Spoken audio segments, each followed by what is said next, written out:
claimed to be an extraordinary talent. I hate being a monkey for everyone to gawk at. Furthermore, Qinyang was also scared, worried about the elderly man. Every time he took action, it was shocking. He didn't know how Li was doing.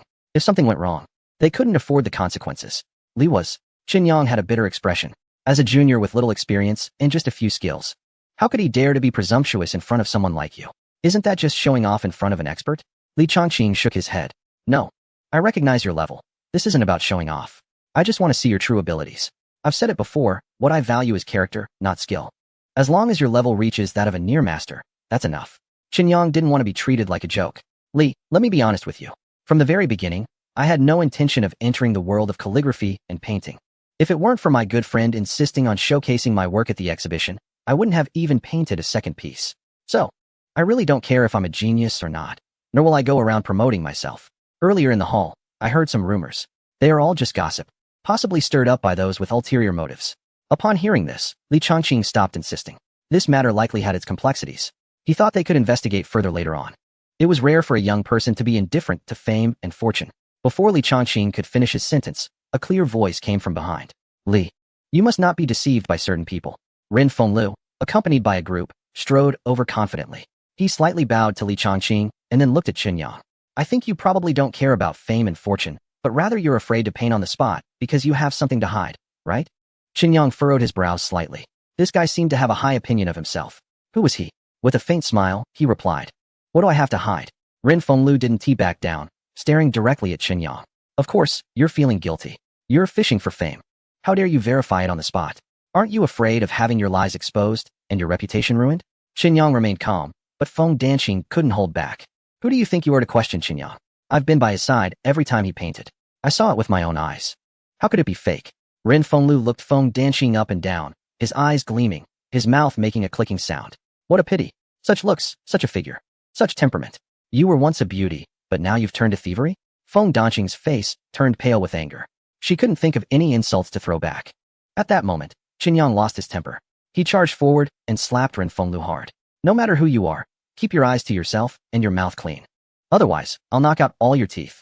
Qinyang's gaze was like a sharp sword, piercing straight into Ren Fenglu's heart. He trembled all over, feeling fear for the first time in his life.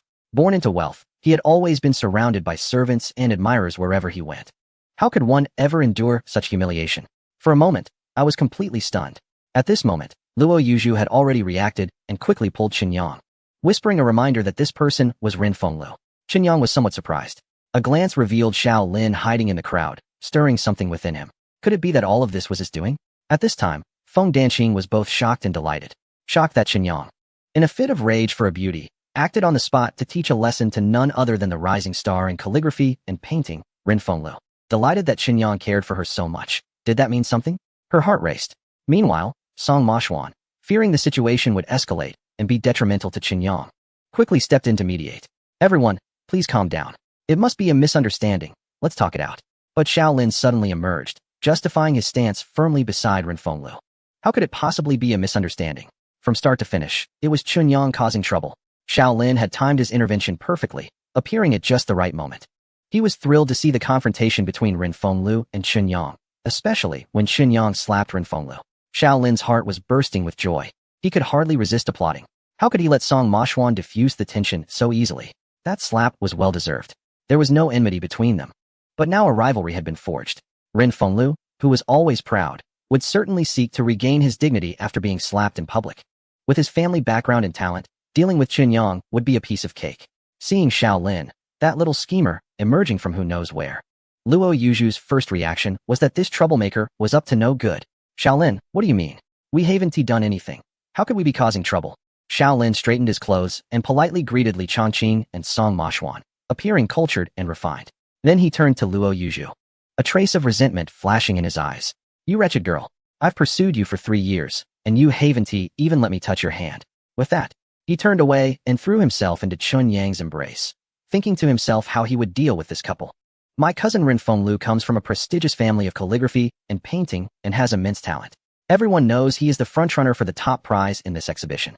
Qinyang, with his lack of skill, wants to make a name for himself. What can he do?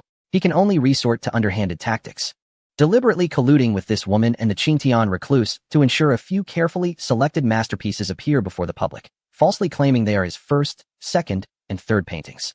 He will rocket to master level in no time. Such a miracle could rival, or even surpass my cousin's extraordinary talent. This is their scheme. The more Shaolin spoke, the more excited he became. Even he himself admired this reasoning. It was simply flawless. Many people on site, especially those inclined to support the free-spirited, began to believe it. They looked as if they had suddenly understood something. Even the elderly Changqing started to feel uncertain. Could it be? Is it really like this? Shaolin, seeing everyone's reaction, became even more excited. He spoke louder and more fluently, every gesture filled with confidence and ease. He had a way with words, captivating everyone. However, they felt that to win the selection, merely this was far from enough. They continued to promote the miraculous at the exhibition, making Chen Yang's 3 attempts widely known. They also deliberately belittled my cousin, Rin Fenglu, trying to create a momentum and guide public opinion.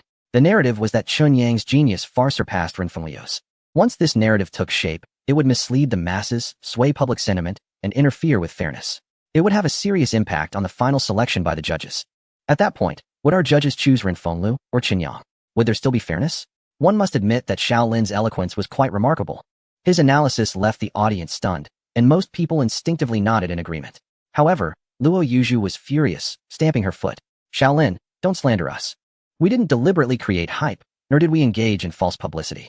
We have all witnessed Chen Yang's abilities firsthand, especially with the masterpiece Beauty, which was created live at my exhibition.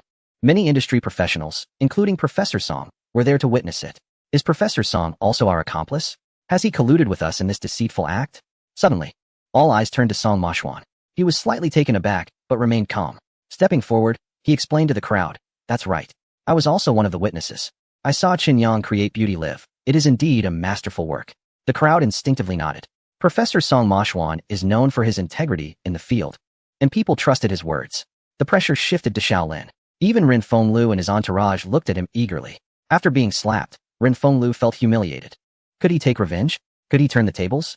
It all depended on him. Shaolin wiped the cold sweat from his forehead. His mind raced, almost overheating. Then, an idea struck him. He straightened his chest, looking confidently at Chun Yang and Luo Yuzhu. Professor Song's words were certainly credible, but what did they really prove? Perhaps it was just a coincidence? The crowd was left bewildered. Coincidence? What does that mean? Shaolin gave Rin Fenglu and the others a reassuring look and began to speak confidently to everyone. Everyone has probably had such an experience. I am just an ordinary painter, but occasionally I have moments of inspiration and create 1 or 2 exceptional pieces that far exceed my usual standard. This kind of thing is not uncommon. What do you think? After his explanation, many people understood. Perhaps, during that observation session, Professor Song indeed created a master-level work. However, that was merely a flash of inspiration, a lucky occurrence. It does not represent Chun Yang's true level. Such an explanation is very reasonable. Shaolin secretly praised his own cleverness. If my cousin Rin Fenglu were to paint a piece today that reached a master level, would that prove he has already become a master? To truly become a master, one must achieve a very high level in theory, experience, and skill all at once. Every piece of work must be of master-level quality.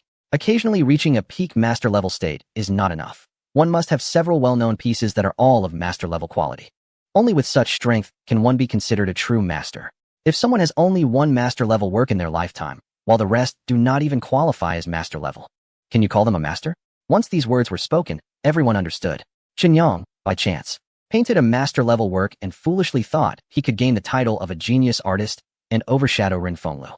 His intentions were malicious and quite shameless.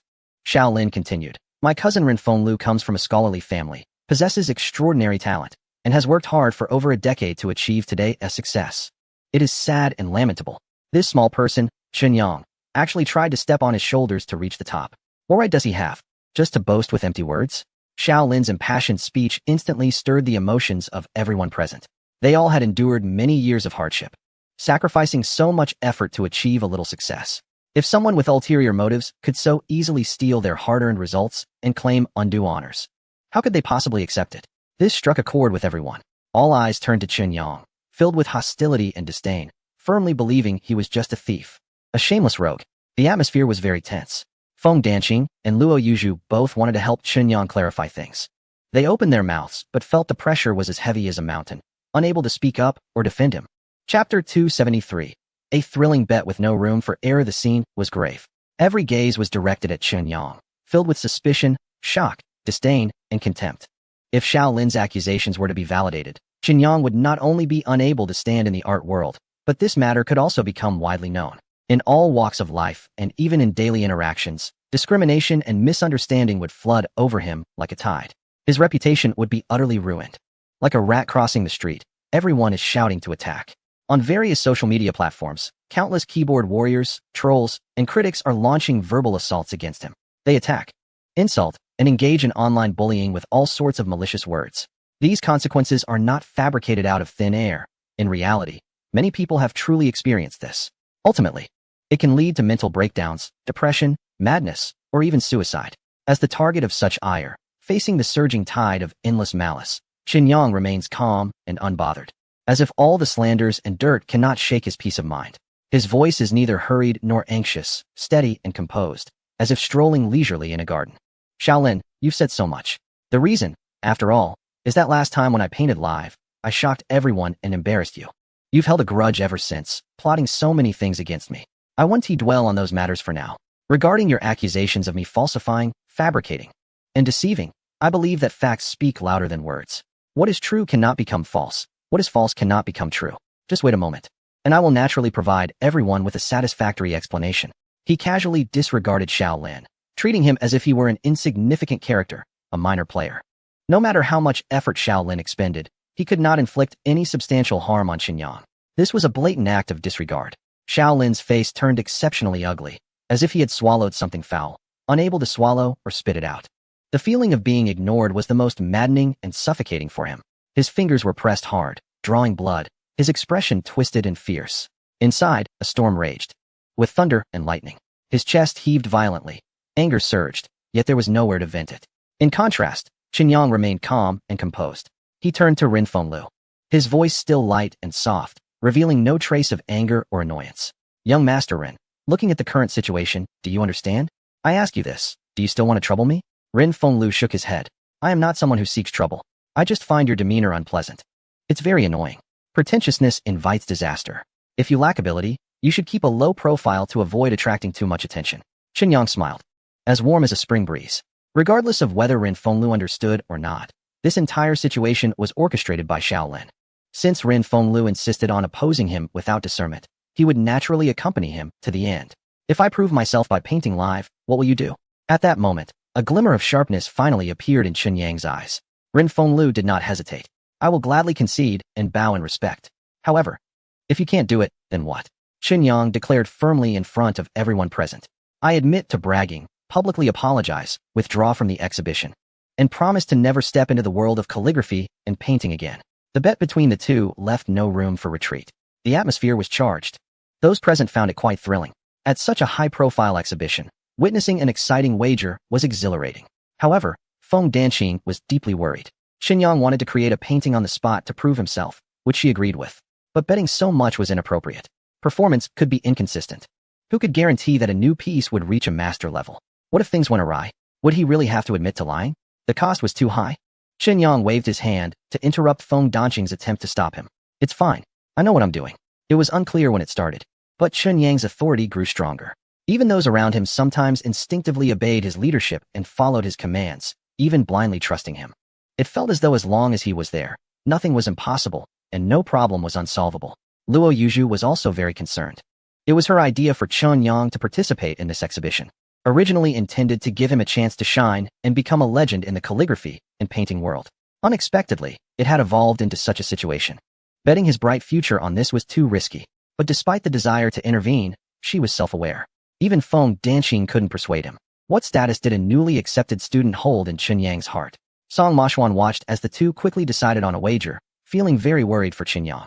Painting, like poetry, isn't solely determined by one's strength. It also depends on one's mindset, opportunities, and inspiration. Who could guarantee that their next piece would be of master level? After all, Qinyang was still too young to handle external doubts and pressures. He was driven by passion and shouldn't be so impulsive.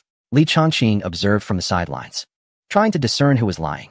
Unfortunately, he couldn't determine whether Qinyang was a fraud with the support of Luo Yuzhu or if Shaolin was sowing discord out of jealousy.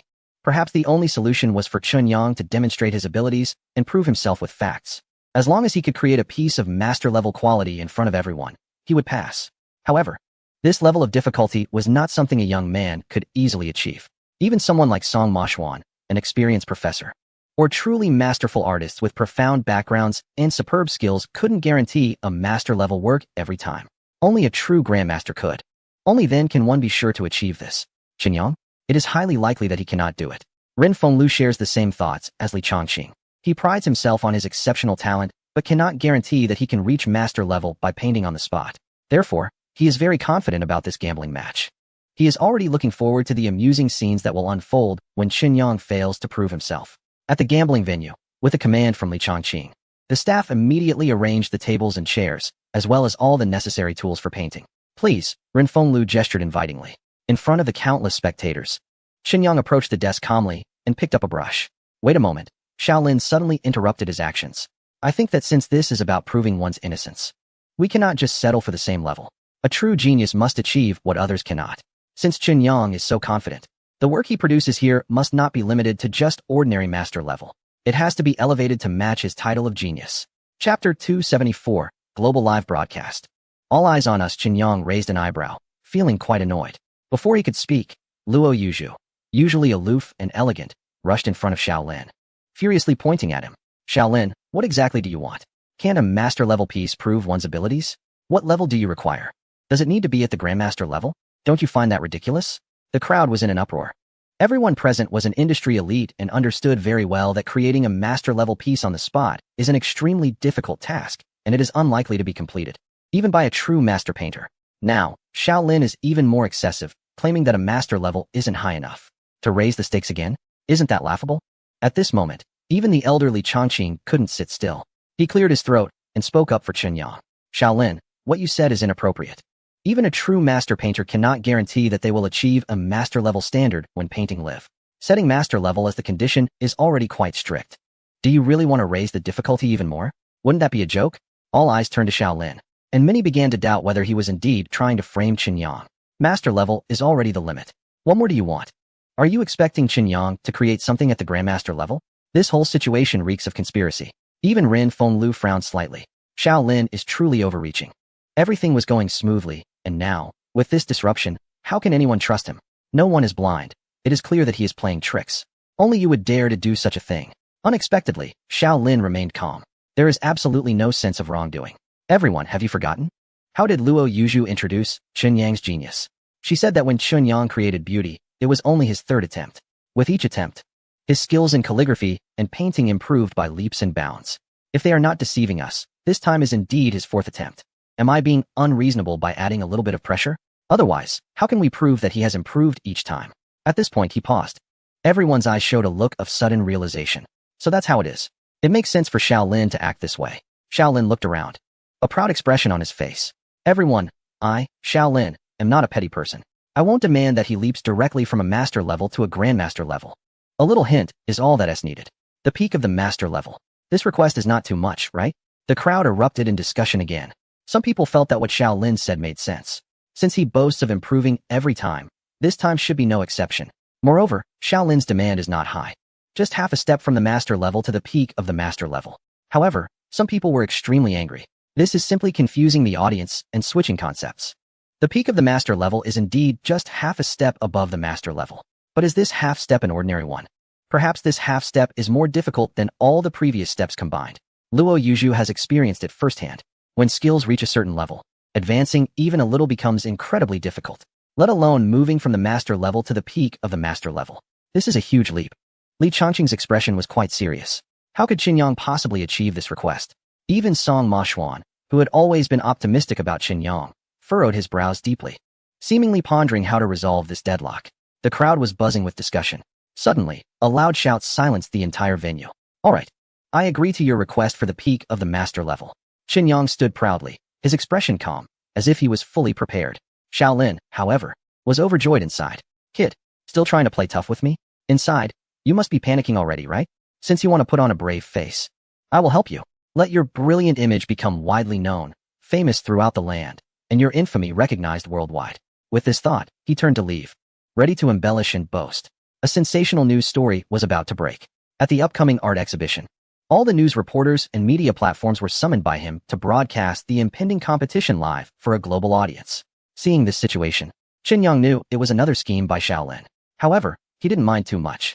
With the scene being so grand, when the time comes. Only bigger embarrassment will follow. I wonder if he will regret it. Rin Fenglu nodded secretly. This guy Xiao Lin not only knows how to talk, but can even turn death into life. He's quite clever too. With so much media involved and a global live broadcast, once Qin Yang's embarrassing moments appear, it will be hard for him not to become famous. At this moment, things are escalating. There's no way to stop it now. Feng Danqing and Luo Yuzhu are extremely worried but feel powerless. They can only watch helplessly as Qin Yang is pushed by Xiao Lin into an inevitable trap, broadcasted worldwide. Luo Yuzhu regrets it deeply. If she had another chance, she would never recommend Qin Yang for the art exhibition. Feng Danqing feels guilty as well. Qin Yang originally didn't want to participate. It was her who insisted and dragged him along. I'm sorry. Feng Danqing secretly wiped away her tears. In the globally live broadcast, Qin Yang holds a brush, eyes closed in deep thought. Everyone thinks Qin Yang is struggling with how to create a masterpiece. This is almost an impossible task. However, Qin Yang is not struggling. He is cheating. He summons the system to upgrade his painting skills, rising to the level of perfection. Ding. Painting skills are starting to upgrade. Consumes 40 points. Danqing Miao by upgrades to level 5, achieving the state of perfection. Master level. Current points remaining, 580. A mysterious sensation reappears. Qin Yang feels a coolness in his mind. Countless experiences and techniques in painting and calligraphy suddenly come to him. His fingers, arms, and all body parts related to painting skills are all transformed. At this moment, he feels like a grand master with extraordinary power. In terms of painting, there is no one in the entire country or even the world who can surpass him. His master level is exceptionally stable, with no risk of decline or failure. During this time, he has quietly accumulated points, indeed increasing significantly. Once he accumulates enough, he will make good use of it. Many skills are still in relatively low states. It's really hard to accomplish anything without money. What can you do without funds? Chapter 275. Cousin, why did you hit me? Check personal information panel. Host name, Qin Yang. Host age, 22 years old. Theoretical lifespan, 150 years. System level. Level 2, 3 pieces of intelligence triggered yesterday. 1 piece today. Life skills, soulful hands. Level 4 perfection. Master driving, level 3 proficient. Beast language, level 4 perfection. Multilingual, level 4 perfection. Sharpshooter, level 4 perfection. Masterful brush, level 5 great perfection. 5 elements resurrection needle, level 4 perfection. Divine singing voice, level 4 perfection. Instrument performance, level 4 perfection. Special skills, personal space, level 3. 10 cubic meters, golden eyes, level 1. Scanning range, 1 meter. Telepathy, level 4. Communication range, 30 meters. Combat skills, combat technique, level 4 perfection. Empty-handed mastery, level 4 perfection. Invisible, heart-crushing strike, level 4 perfection. 1 palm to the heart. Star snatching and moon grabbing, level 1 beginner. Capturing dragons and taming tigers, sky stepping, level 3 great accomplishment. Floating on water, void hand seal, level 3 great accomplishment. Power, instant, break, capture. Suppress, cultivation secret method, longevity technique. 3rd level, combat power level, dark warrior, strength evaluation, with star snatching, sky stepping, and void hand seal. Comparable to intermediate shadow warriors for the first time. In Qin Yang's profile, he saw the skill of masterful brush at the great perfection level, which is the first master level skill he has mastered. This is the highest level in the current world. Suddenly, Qin Yang opened his eyes, a light flashing in his deep, star-like gaze, as if a meteor had streaked across the sky. He was about to start painting when someone at the scene couldn't help but jump out. One of Rin Fenglio's lackeys, eager to flatter. What is this? Playing tricks? Why aren't you painting yet? If you can't do it, just admit defeat and stand still. Are you scared? Yeah, for a boastful and shameless fraud like you. We are all waiting for you. Aren't you ashamed? A peak master level artist. It's normal if you can't do it. I can't do it either. Just admit it. Who hasn't bragged or made mistakes? Exactly. The sooner you admit defeat, the sooner it ends, to avoid embarrassment, especially in front of others. A group of people chattered away. Qin Yang couldn't be bothered to pay attention. With a flick of his arm, the brush danced like a dragon's tail, gliding and swirling across the paper. Swish, swish, swish, one stroke here, another there. At first, it was impossible to see any pattern, as if a 3-year-old child were randomly doodling on the paper with no rhyme or reason. Those watching couldn't help but sneer and laugh out loud, pointing at Qin Yang with various mockeries and slanders. Feng Danqing and Luo Yuzhu widened their eyes, nervously clenching their fists. What was going on? Why was Qin Yang's painting style so different this time? Previously, although his style had shocked everyone, at least his initial strokes, composition, and coloring could be understood. This time, however, it was completely incomprehensible. Is this just giving up and preparing to let everything fall apart? The two women feel a pang of heartache. What immense pressure must have crushed a genius so thoroughly. From now on, the world will have one less talent in calligraphy and painting. Truly, it is a pity for the gifted.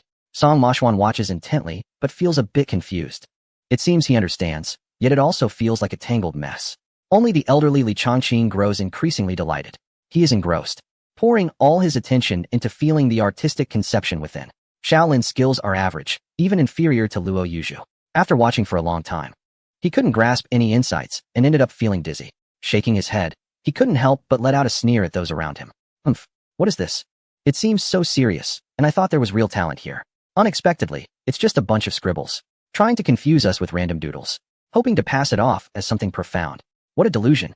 He believes he has figured out Chen Yang's tricks and smugly reveals the so-called scheme to everyone. Everyone. Can you see it now? This Chen Yang only knows how to use schemes and deceit. He is nothing but a complete fraud. Most people on site have been swayed by him, nodding subconsciously. From what we can see, everyone has witnessed that Chen Yang is indeed being obscure. After toiling for so long on a painting, with 90 of it completed, it is still unclear what he is actually painting. What else could this be if not a deception? Seeing that most people agree with his viewpoint, Shaolin grows even more excited. He rushes in front of the live broadcast camera and shouts at the top of his lungs, exposing Chen Yang's ugly face. Dear viewers, we are at the site of the calligraphy and painting exhibition in Longhua. The self-proclaimed genius Chen Yang is showcasing his miraculous painting skills. However, as you can see, no one can understand his scribbled symbols. This is blatant deception. It is a mockery, an insult. He treats everyone like fools. He not only deceives the world but also mocks it. This is utterly heinous. I solemnly request that the entire Longhua, the whole world, join together to blacklist Chen Yang. Shaolin chatters away, fully displaying his ability to incite emotions. Everyone watching the live broadcast is led astray by him, their emotions stirred up. Various comments and messages flood in like a storm. Fraud, garbage. A tumor in the calligraphy and painting world, get out. Poor skills and despicable character, must be completely banned. How dare he deceive us? Such a person should be hunted down online and dealt with. Let's resist him, blacklist him, and expose him, leaving him with nowhere to hide. The netizens are passionate, their pent-up dissatisfaction and grievances ready to explode like a powder keg. Shaolin laughed so hard that his mouth twisted. This move completely nailed Chen Yang to the pillar of shame for being a fraud. He would never have a chance to turn things around in his life. Slap. A crisp and loud slap suddenly landed on him, leaving him dazed. Half of his face turned red and swollen, marked by a clear 5-finger print. He looked at Ren Fenglu, full of confusion. Cousin, why did you hit me? Ren Fenglu's expression was frenzied, his eyes filled with bloodshot veins. You idiot. It's all your fault. Shaolin was startled, yet he still didn't understand what had happened. Covering half of his face, he asked, Cousin, are you too happy? Are you confused? You won the bet, and I helped you promote it. Isn't that good? Don't you want Chen Yang to suffer even more? Chapter 276, Shocking the World. A miracle appears. Do you want me to die, or him? Ren Fenglu was so angry that his whole body trembled. Unable to hold back, he slapped Shaolin again. Slap. Shaolin was completely dazed. He had no idea what went wrong with Ren Fenglu. Ren Fenglu ignored him, muttering to himself. How is this possible? How is this possible? Everyone was stunned. The sudden turn of events was too intense for anyone to comprehend. What on earth was going on? Suddenly, Li Chongqing shouted loudly, completely waking up from his obsession. Wonderful. Absolutely wonderful. It's a pinnacle of artistry. Everyone felt as if they had been struck by a thunderbolt. What was happening? Wasn't it said that Chen Yang was fooling people with his artwork? How could there be a reversal? The audience watching the live broadcast might not know Li Chongqing, but everyone present was from the art community. Who didn't know the old master Li? Judging by his expression and attitude, he clearly held Chen Yang's work in high esteem, even astonished by it. Li Laosher, what do you mean? Is Chen Yang's painting really impressive? Forgive our ignorance. Could you explain it to us? A few familiar peers immediately asked Li Chongqing to clarify for everyone. Just then, Chen Yang finished his final stroke. A complete painting appeared before their eyes, titled, Carefree. The painting wasn't large, but its content encompassed the universe. Blue skies, white clouds, mountains, rivers, and vast lands. There were birds in the sky, the sun high above, pedestrians on the ground, and cattle and sheep on the grass. A gentle breeze blew across the faces of the pedestrians, swept past the distant cattle and sheep, sending birds flying miles away and carrying clouds thousands of miles off. Unknowingly, everyone was captivated by the painting, lost in its beauty. Ahem, Li Chongqing cleared his throat twice, pulling everyone's souls from the artwork. After seeing this painting, what do you all feel? Perhaps you may not understand his brushwork, lines, colors, framework, or structure, but you should be able to feel that this painting has spirit. A kind of artistic conception, a certain charm. While appreciating it, your mind subconsciously begins to reflect. It illuminates the soul and helps one understand the meaning of life. What is freedom? Is it soaring freely or doing as one pleases? Is it the physical liberation of the body or the carefree nature of the spirit? It seems that everyone has their own understanding and imagination. Li Changqing became increasingly excited as he spoke, gesturing animatedly. The mastery he displayed was of the highest caliber. This was the most artistically accomplished painting I have ever observed. Even some timeless treasures that have been passed down for thousands of years cannot surpass the artistic achievement of this painting. As he spoke, he suddenly grabbed Chen Yang's hand, speaking in a flurry of excitement. Mr. Chen, can I borrow this painting for 3 days to study it? Chen Yang looked troubled. Mr. Li, Li Changqing quickly changed his tone. I was being presumptuous, too greedy. 3 days is too much, just 1 day. Would that be okay? Chen Yang was speechless and could only nod in agreement. Li Changqing's smile widened, his eyes fixated on the painting as if it were not just a piece of art, but something irresistibly enticing. The crowd around them seemed collectively stunned. The reversal was too great, wasn't it? Just a moment ago, it had been dismissed by Xiao Lin as worthless, even causing Chen Yang to be branded a fraud and a deceiver. Yet in the next moment, it was hailed as a masterpiece of a grand master, comparable to treasures that have been revered for centuries, creating an artistic myth. Is this real? Feng Danqing wiped away tears from her eyes, her beautiful face blooming with a radiant smile. Chen Yang was able to avert crisis and create a legend in painting. She was overjoyed. Her gaze towards Chen Yang became softer, almost affectionate. Why is this man so exceptional? Luo Yuzhu's long-closed heart suddenly burst open. Chen Yang's magnificent image instantly filled her vision. For a talented woman obsessed with painting, what could be more attractive than exceptional skill? At that moment, she seemed to forget that just a few days ago, she had taken him as her master. Was such a hidden affection appropriate? So that was it. Song Moshwan slapped his forehead in realization. No wonder he had been unable to comprehend before, yet felt that Chen Yang's painting skills were extraordinary. It turned out that it wasn't that Chen Yang painted poorly, but rather too well, while his own discernment was lacking. He simply couldn't grasp the intricacies of Chen Yang's work. Luckily, there was the venerable Li Changqing, a true master, who could see through the subtleties and not mistake a priceless treasure for worthless junk. What a relief. Song Moshwan greedily gazed at the painting freedom, attempting to absorb even a hint of its essence to elevate his own stagnant painting skills. Indeed, it was exquisite. No wonder it was a masterpiece of a grand master. The more he looked, the more amazed and delighted he became. Almost had to compete with Li Changqing for the top viewing rights. The media friends are also very dedicated, directly pointing the cameras at the artwork. With the hints from Li Changqing and Song Moshwan, even an ordinary person could tell that this painting is extraordinary. It is the highest artistic achievement in history. How much could it be worth? Absolutely priceless, beyond measure. Whether it's people from the Dragon Country or others from various nations, all are wide-eyed, admiring this painting. Some perceptive individuals are already contemplating whether they should do something. Xiao Lin was dazed after being slapped twice by Ren Fenglu. Yet, Li Changqing said that Chen Yang's painting is earth-shattering, with artistic achievements surpassing all ages. Ranking #1 globally. How could this be possible? Chen Yang is just a big fraud. How could he create the world's greatest masterpiece? He yelled in madness. Impossible. Don't talk nonsense. I don't believe Chen Yang has such great ability. Xiao Lin pointed at the people around him, his face twisted. Are you all fools? Do you really believe such absurd and ridiculous lies? In the next moment, he seemed to suddenly realize something, angrily pointing at Li Changqing and Song Moshwan. I understand now. You're lying. What benefits have you received from him? Don't think everyone is blind and can be easily fooled by you. Slap. Another fiercer slap landed on Xiao Lin's face.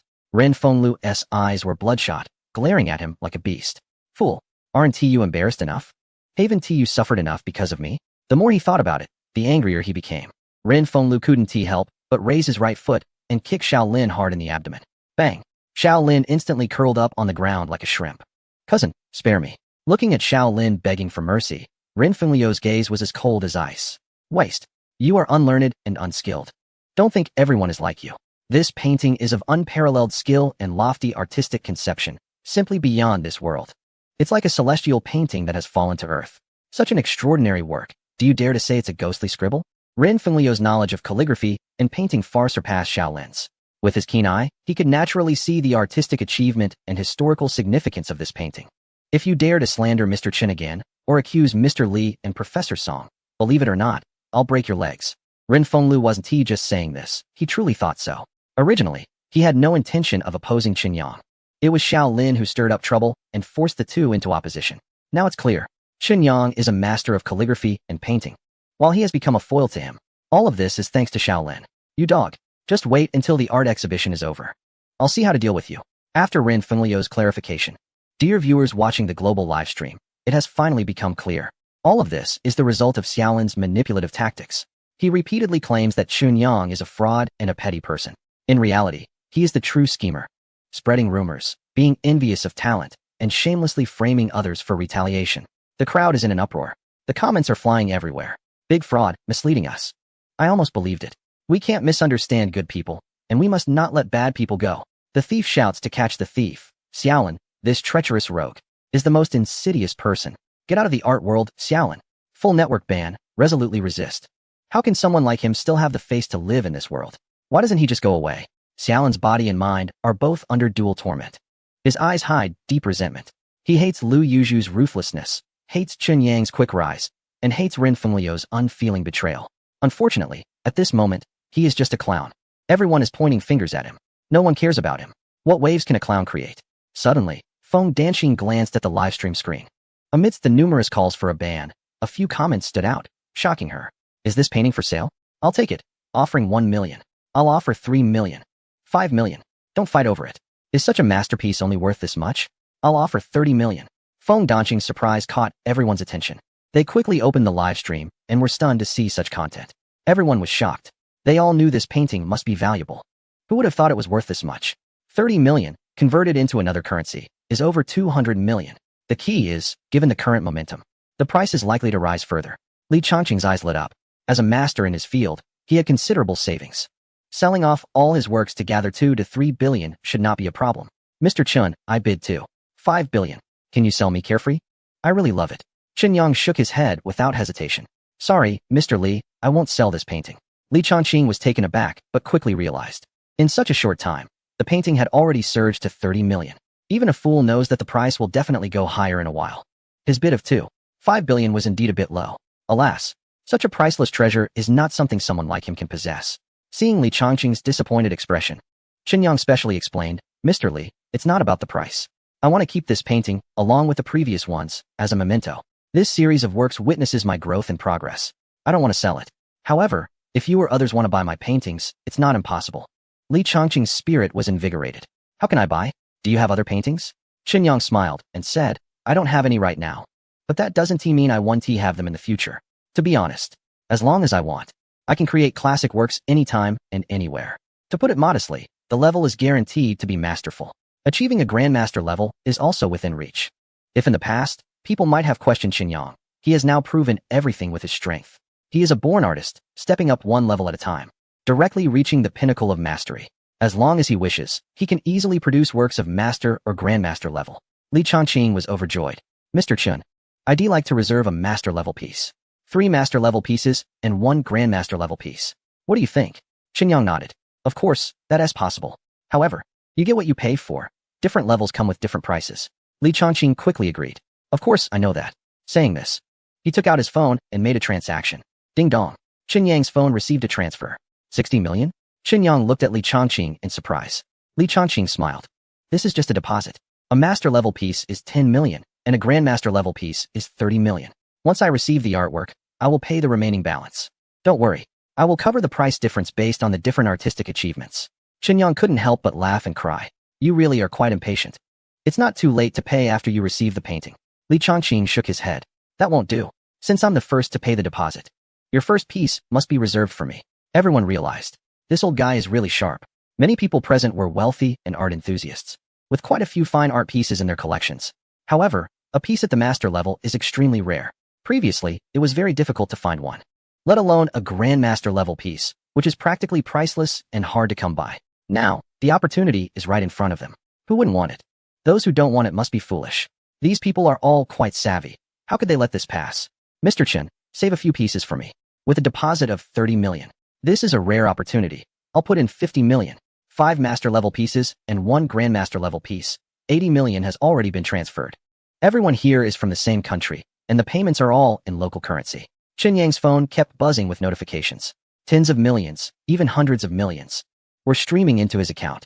Feng Danqing and Luo Yuzhu watched all of this in disbelief. Are these people going crazy? Isn't this money? The wealthy individuals present were clamoring together. In the live broadcast room, viewers, especially art enthusiasts and major collectors, were in a frenzy. The Grandmaster's paintings have all been reserved by those on site. What are we going to do? Chapter 278. Suddenly Rich. Suddenly Rich. Suddenly Rich. The art exhibition was broadcast live worldwide. In the live room, there were not only wealthy individuals from the country, but also billionaires from around the globe. They were even wealthier than those present and had an even greater thirst for artworks. Rare masterpieces. What does money even mean? To them, it was just a series of numbers. A pile of papers. In an instant, the live chat was flooded with messages. 6 million in deposits. 8 million in another currency. 10 million. 20 million. 200 million in virtual currency. 50 million. In no time, bidders were appearing one after another. But it turned out that even now, they still didn't know the payment account. What? Is this even possible? Quickly find someone to ask, to check. They must get Mr. Chin's account as fast as possible. The online users were going crazy with anxiety. They couldn't afford to wait. A second's delay meant countless people ahead in line. Even if you paid, in the end, you'd still be in a queue, outside the 1000th position. Isn't that frustrating? When will it be your turn? An impressive national art exhibition was unknowingly turned into a personal showcase by Qin Yang. No, it was more like a personal promotional event. A pre-order conference. Just the deposits received so far have reached an astonishing 2 billion. Note, this is just the deposit. If calculated in full, how much would that be? 5 billion? 10 billion? 20 billion? Who can say for sure? Even scarier is that these funds are merely the deposits received on site.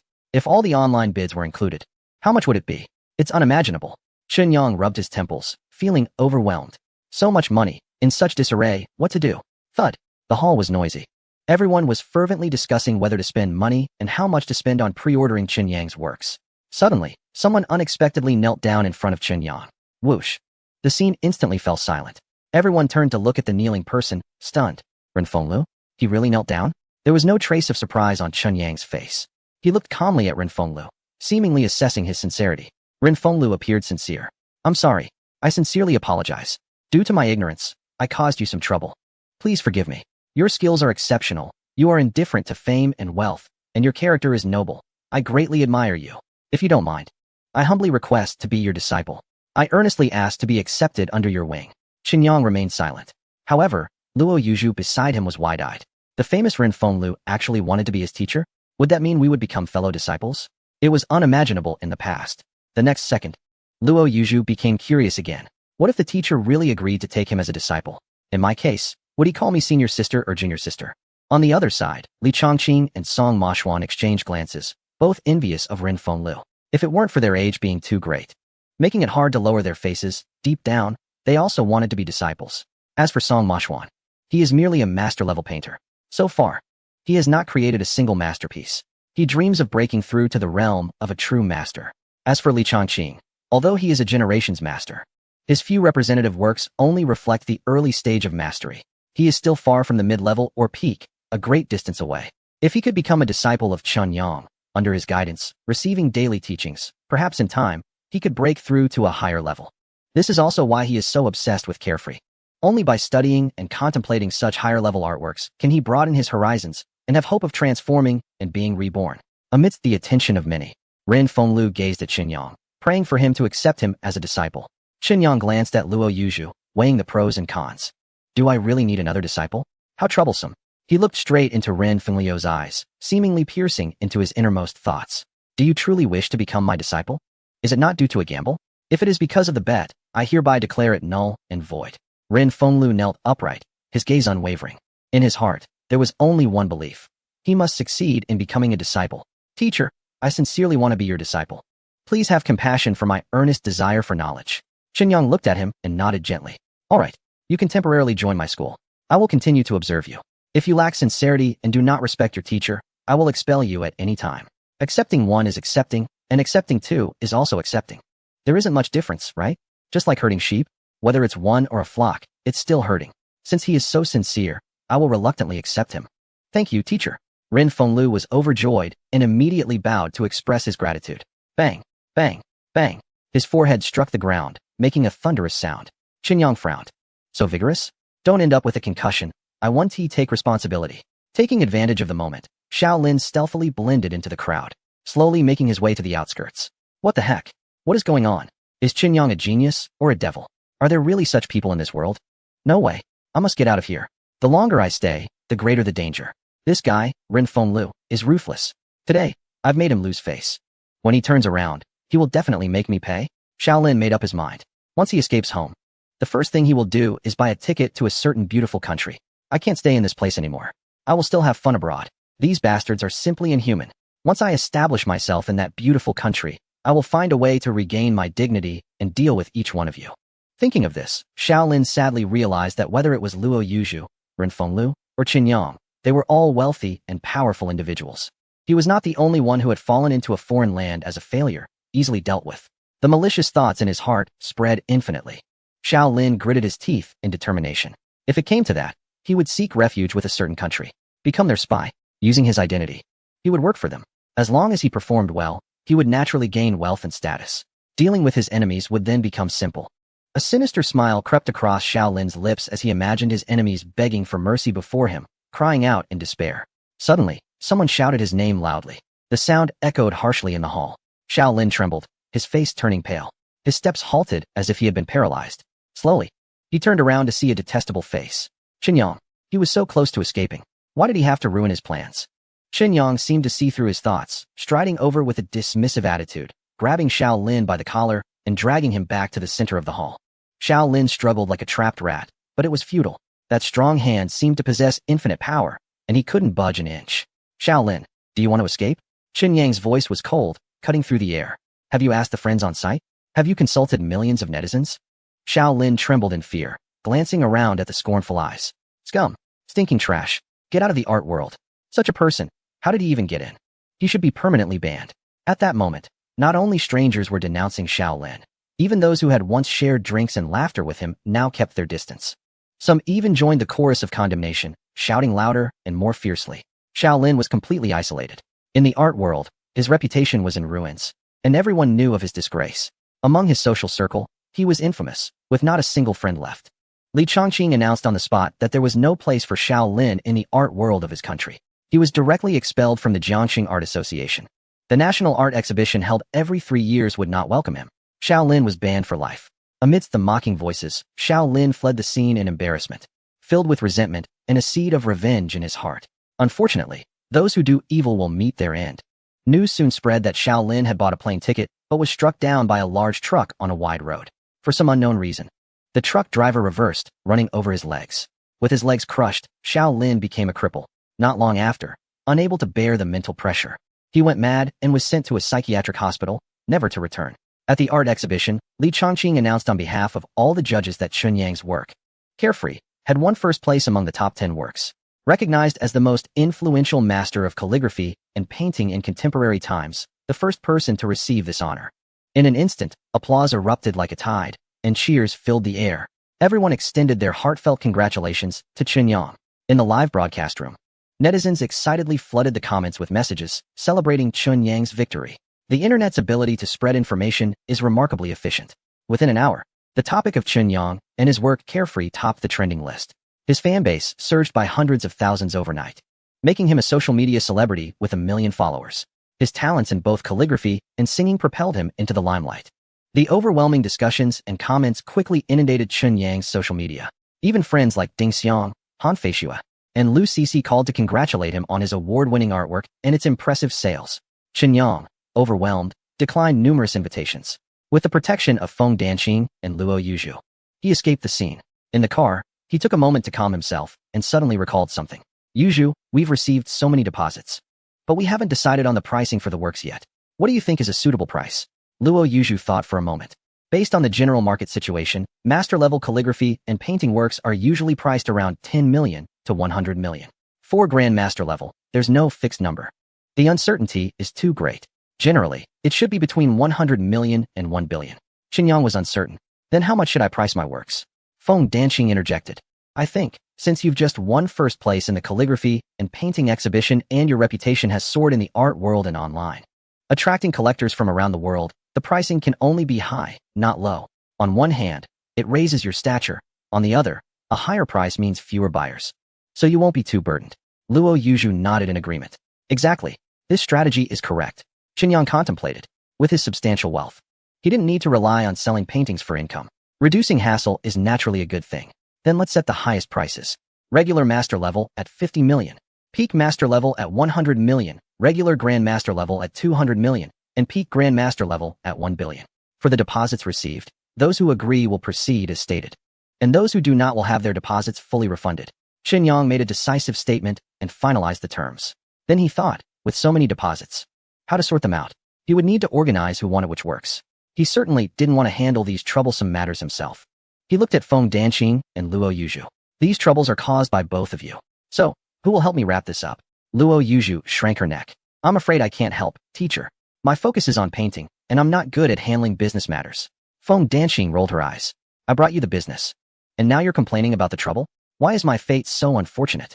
I still have to help you collect payments and ship. Luo Yuzhu laughed to comfort her. Danqing, you are great at managing the company. Helping the teacher with these mundane tasks is exactly your strength. Thank you. Feng Danqing gave her a light tap and teased. Why are you thanking me for helping him?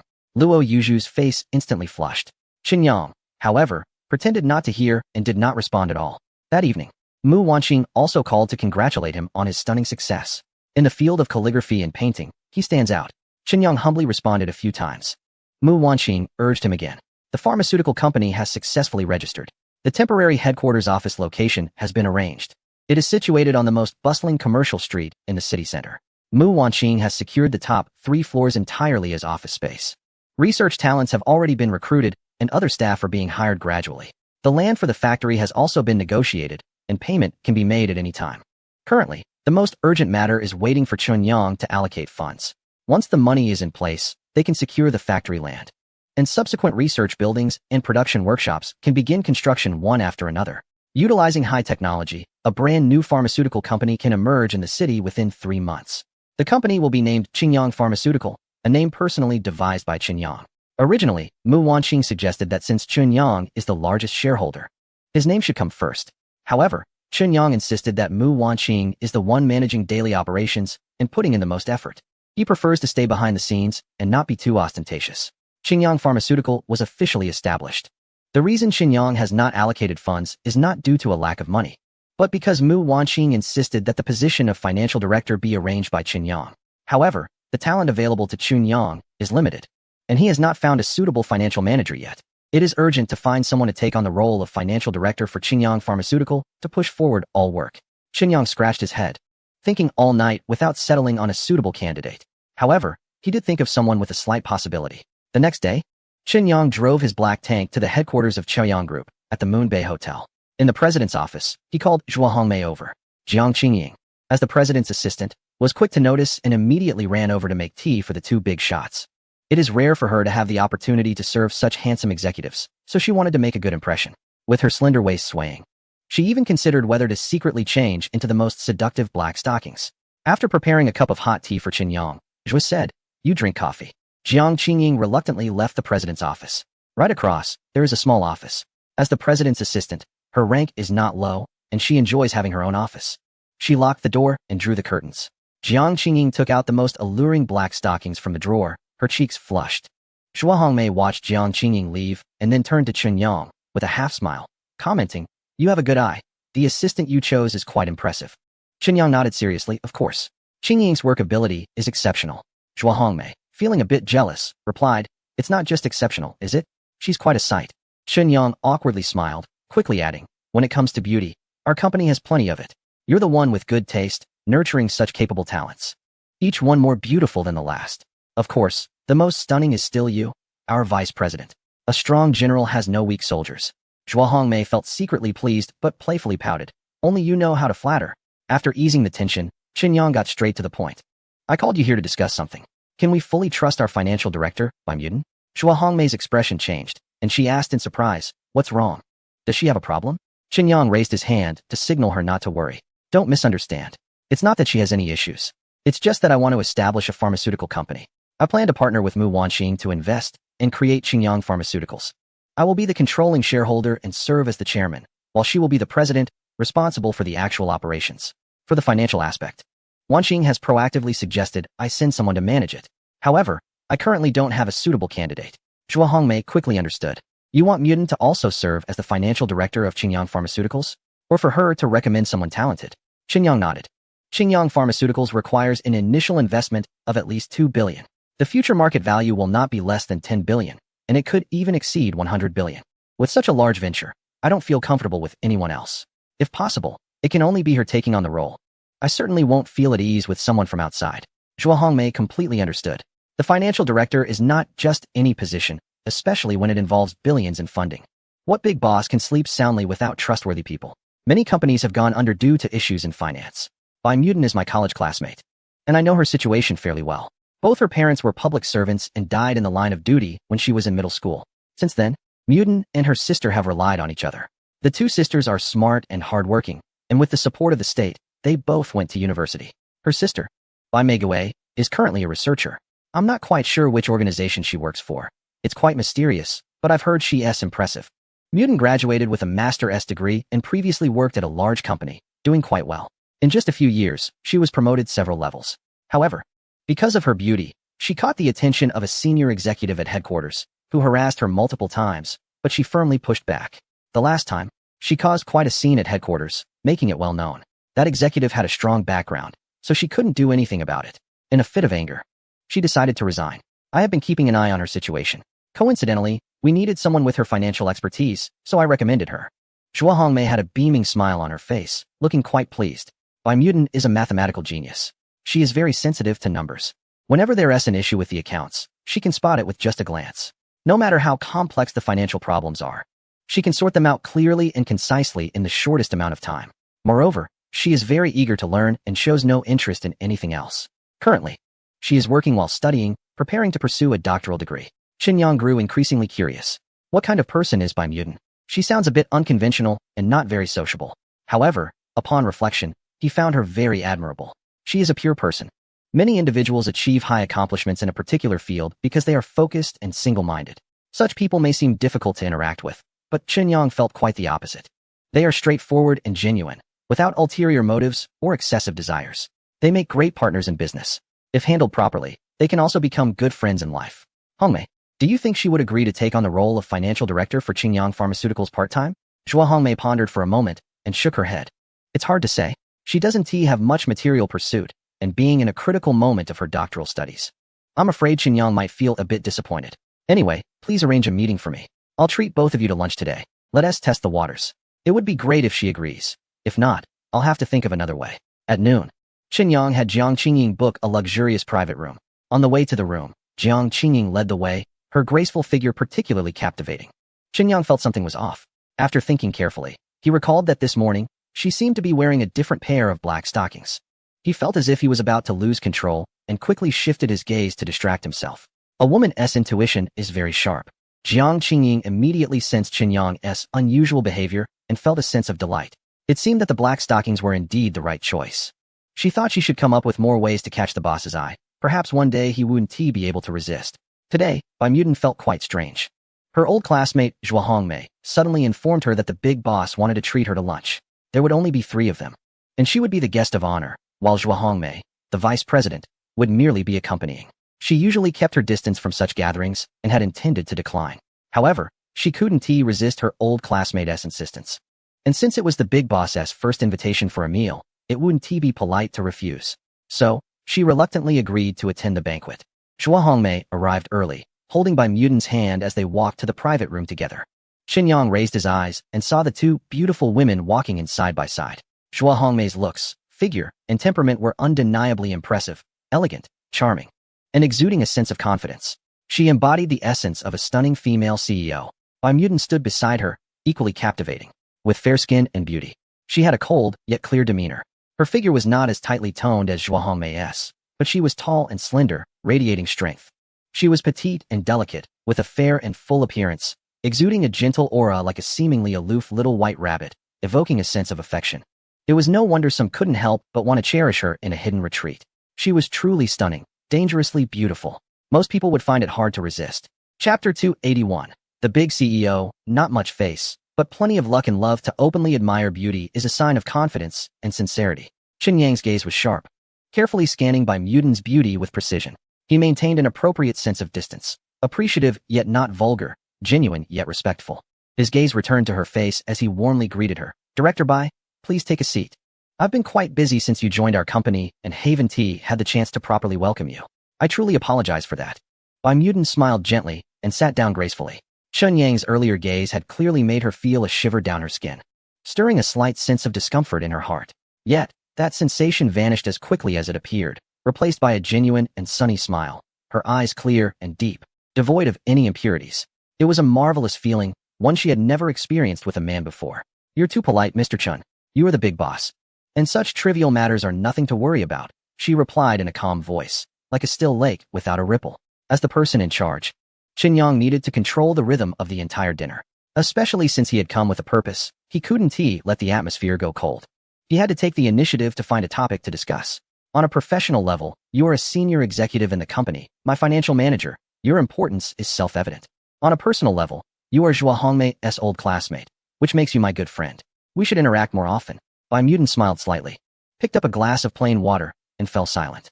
Her lack of response left Qin Yang unsure of how to continue the conversation. For a moment, the temperature in the private room seemed to drop a few degrees. Let us eat, Zhua Hongmei timely suggested, easing the atmosphere. We can chat while we eat. Bai Muden was gentle and quiet. Sounds good. It seemed the air had regained a hint of liveliness, and the temperature rose a few degrees. Qin Yang, being a gentleman, stood up to pour Zhua Hongmei a bit of red wine. Then he approached Bai Muden again. Director Bai, since it's our first meal together, how about we have a little wine? Bai Muden shook her head. Dambandal, there is still work to do in the afternoon, so I won't drink at noon. What? Qin Yang was instantly frozen, his expression quite awkward. What is going on? A prominent CEO, a big boss, inviting his subordinates to drink, actually got turned down? This employee is impressive. Zhua Hongmei was worried about Qin Yang's feelings and quickly stood up to ease the situation. Yang, Mudan has things to do this afternoon. Let me have a drink with you. She kept making faces at Qin Yang, trying to make him happy, hoping he wouldn't get upset with Bai Mudan over this matter. Deep down, whether for the group or for friendship, she didn't want the relationship between Qin Yang and Bai Mudan to become too strained. Qin Yang forced a smile, shrugged, and walked back to his seat, looking at the cool and aloof Director Bai, who seemed unbothered, drinking water on her own. He shook his head with a bitter smile. Bai Mudan truly is someone who follows her own path. She has character. This meal was probably a waste. The finance director of Qingyang Pharmaceutical would still need to find better talent. Bai Mudan was uncooperative, and no matter how hard Qingyang tried, it was futile. Zhua Hongmei shook her head in disbelief. This girl Mudan is sharp when it comes to work, but when it comes to social interactions, she acts like a fool. She initially wanted to help her establish a good image in front of Qingyang, but this time, it was a complete failure. Sigh. With such a person in the company, would Qingyang start to doubt his judgment? Before the gathering dispersed, Qingyang, unwilling to give up, extended an invitation to Bai Mudan to take on the role of finance director at Qingyang Pharmaceutical with generous benefits. Bai Mudan declined the offer, citing her pursuit of a doctorate. Qingyang wasn't surprised. He maintained his composure, forced a smile, and saw Bai Mudan out of the private room, offering warm words of encouragement, urging her to focus on her work and studies. If she faced any difficulties, she could talk to Zhua, as she was one of their own and shouldn't stand on ceremony. Zhua Hongmei watched Qingyang's frustrated expression, feeling both helpless and amused. There was nothing to be done. Bai Mudan was just that kind of person. She wouldn't adapt, wouldn't compromise, and certainly wouldn't flatter anyone. She lived simply and purely. After lunch, Qingyang returned to his office feeling dejected. Jiang Qingying attentively brewed him a cup of hangover tea and encouraged him to take a nap in the rest area. She even helped him take off his jacket. Since becoming Chun Yang's assistant, Jiang Qingying had changed from her previous cold demeanor, fully focused on how to excel in her assistant role. She even specifically sought advice from Zhong Qin, their leader, who generously shared her experience. Being an assistant was more demanding than being a secretary. Not only did it require arranging daily schedules and handling important documents, but it also entailed helping the leader solve various life problems, caring for their health, and attending to their emotions. With Zhong Qin's guidance, Jiang Qingying refined herself and underwent a significant transformation. Her style changed dramatically as she found various ways to make Qingyang happy. In terms of her attire and appearance, she became more open and bold than before. Especially when they were alone, she let go even more. Her care and attention towards Qingyang were meticulous, almost like serving a king. Pouring tea, massaging his shoulders, peeling shrimp, feeding him grapes. It was truly a delight. Just then, as Qingyang lay comfortably on the big bed, a fragrant breeze swept over him. A pair of soft, cool hands pressed against his head, gently kneading and caressing, making him feel drowsy and relaxed. Suddenly, there was a knock at the door from outside. Worried about disturbing Chun Yang's nap, Jiang Qingying hurried to open the door, only to find sales director Jin Ling there to report on work matters. Jiang Qingying placed her finger on her lips and whispered, "Show." Be quieter, Mr. Yang is resting. Jean Ling indeed lowered her voice and tiptoed in. He shouldn't be asleep yet, right? I'll just take a look, and if he is, I'll back out. Before Jiang Qingying could refuse, Jean Ling slipped in effortlessly. Qin Yang had excellent hearing. Jean Ling, you can come in. He straightened up, ready for her report. Standing at the entrance of the lounge, Jean Ling adjusted her outfit and hairstyle before walking in with a catwalk stride. What's the rush? What's the matter? Qin Yang asked. Jean Ling pretended to open her folder and mentioned a few trivial matters. Is that all? Qin Yang asked, puzzled. Jean Ling's face flushed as she plopped down on the bed, playfully exclaiming, "Oh, I confess. You rarely come by, so if I don't report on work, what reason do I have to come see you?" Qin Yang was taken aback, looking at her sitting so close to him, especially with her long, straight legs clad in sheer black stockings. What was going on? He had never seen her wear stockings like this before. Was this a new trend? Chapter 282, another major case. The policewoman's despair. Qin Yang was troubled, wondering where to find a talented financial person. He had no time to fool around with Jean Ling. Go back to work. I need to rest. Just as he finally managed to send this little enchantress away, another scheming beauty entered, the director of housekeeping, Ma Yan. Her reason was the same, to report on work.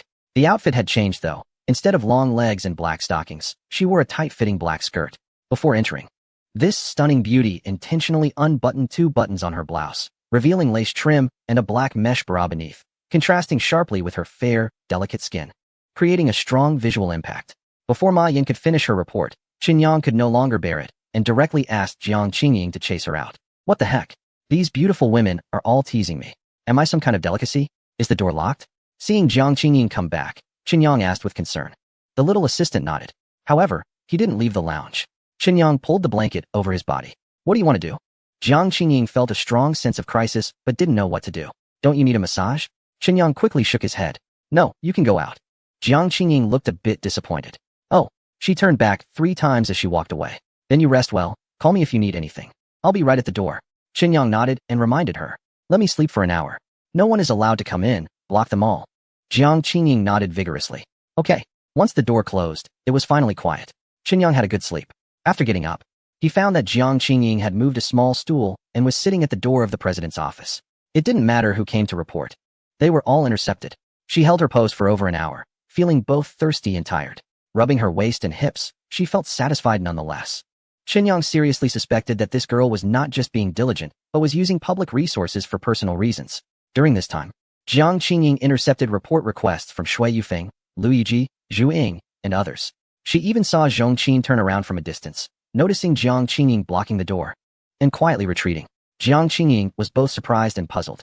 Why did Qin Jie come over? Was it really for a work report?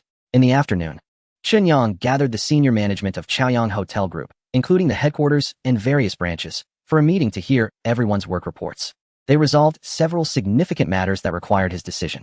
The integration and standardized management of Chaoyang Hotel Group were steadily advancing, with full implementation expected within 3 months. Qin Yang encouraged everyone to work hard and do well. Now that he had a substantial income from selling paintings, the entertainment company was thriving, and monthly profits were quite impressive. In the future, once Qingyang Pharmaceuticals officially started production and sales, he would also receive significant earnings. The expansion of the hotel group was imperative. Currently, there were only 3 5-star hotels under the group. Next, he aimed to establish the 4th, 5th, and 6th hotels, spreading Chaoyang hotels throughout the country and the world, becoming one of the top hotel groups in the industry, and building a renowned international brand. Everyone was filled with enthusiasm, leaving the conference room as if they had been energized. Zhuo Hongmei couldn't help but admire him. No wonder he could become a big boss at such a young age. His skill in painting a bright future, or rather, his ability to boost morale, was not much different from those seasoned veterans. Just after the meeting ended, Qin Yang was preparing to have some tea and chat with Zhuo Hongmei when he received a call from Zhang Zhinshan that startled him, making his scalp tingle. Qin Yang, something big has happened. Can you urgently come over to help with something? Qin Yang quickly asked what had happened. Zhang Zhinshan briefly explained the situation. Just now, a group of terrorists suddenly attacked a national-level laboratory located in a city. They broke through multiple layers of security, killing dozens of security personnel and successfully entering the core area. They shot 3 researchers and seized highly confidential research data. Just as they were about to kill the last core researcher, the police arrived in time and surrounded the laboratory. Realizing that escape was impossible, the terrorists did not kill the researcher but took her hostage, confronting the police.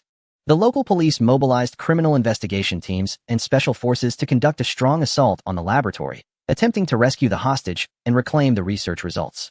However, they not only failed but also lost several officers in the process. The terrorists threatened that if the police made any rash moves, they would immediately kill the hostage. The police were at a loss, and the situation was extremely critical. Zhang Jinshan had no choice but to call for help from Qin Yang. Without hesitation, Qin Yang hung up and rushed to the scene of the conflict. He drove at high speed, covering the originally 42-minute journey in just 15 minutes. Though he ran 3 red lights and was severely speeding, which had been recorded. Given the special circumstances, he could only deal with it afterward. It must be said that the performance of the vehicle was indeed impressive. Fast, stable, and with precise handling, it was an exhilarating driving experience.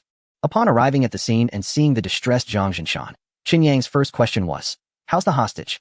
Zhang Jinshan wiped the sweat from his forehead and replied that she was temporarily safe. Qin Yang's second question was, "What does Du Bingbing think about you asking me for help?" He stared intently at Zhang Jinshan. This question was crucial. If Zhang Jinshan gave a poor answer, Qin Yang might just turn around and leave. However, all his subsequent actions would have nothing to do with the criminal investigation team. Subconsciously, Zhang Jinshan glanced at Du Bingbing in the distance, his eyes flashing with inexplicable concern. Du Bingbing must have been under a lot of pressure these days, right? As for her attitude, it was better for her to speak to Qin Yang herself. So, Zhang Jinshan waved to Du Bingbing. "Team Du, come here for a moment." Du Bingbing walked over. In fact, she had already seen Qin Yang, and her feelings were quite complex, with a very dejected expression on her face. The pressure she had been under during this time was immense. The terrorist organization's activities were rampant, with numerous shocking cases. Under her leadership, the local police had been on the offensive but had made no headway. The social impact was undeniable, and the higher-ups were constantly asking when a breakthrough would be made. Du Bingbing was at a loss for words. How could she respond? A month, 3 months, or even a year? The higher-ups could afford to wait, but the country and the people could not. Sitting in this position, if you can't get things done and solve problems, then you should step aside and leave. Please let those who are more capable and can get things done step up. Du Bingbing has been unable to sleep well for a whole week. Her mind filled with thoughts of how to solve the case. Unfortunately, the case remains unsolved. Today, another new terror incident has erupted with an extremely severe nature. She feels that her career as a police officer might be coming to an end. Chapter 283. No way. The hostage I know. Taking off her police uniform is not just Du Bingbing scaring herself. If there is a serious dereliction of duty, such a result is entirely possible. However, she cannot accept this outcome. She has always been fearless. The only thing she fears is being unable to be a police officer. Being a police officer and catching criminals has been her dream since childhood. Du Bingbing comes from a family of police officers. Her grandfather, father, and mother are all police officers, with her grandfather and father holding very high positions. Her family has always hoped she would be a boy so she could inherit the family tradition and become an excellent police officer. Her birth has disappointed many people. Du Bingbing is not one to give up easily. Why should she, just because she is a girl, not be able to be a police officer and inherit the family tradition? Now, through her own efforts, she has stepped up to the position of criminal police captain, relying on hard work and rigorous training, as well as countless achievements in capturing criminals and solving cases.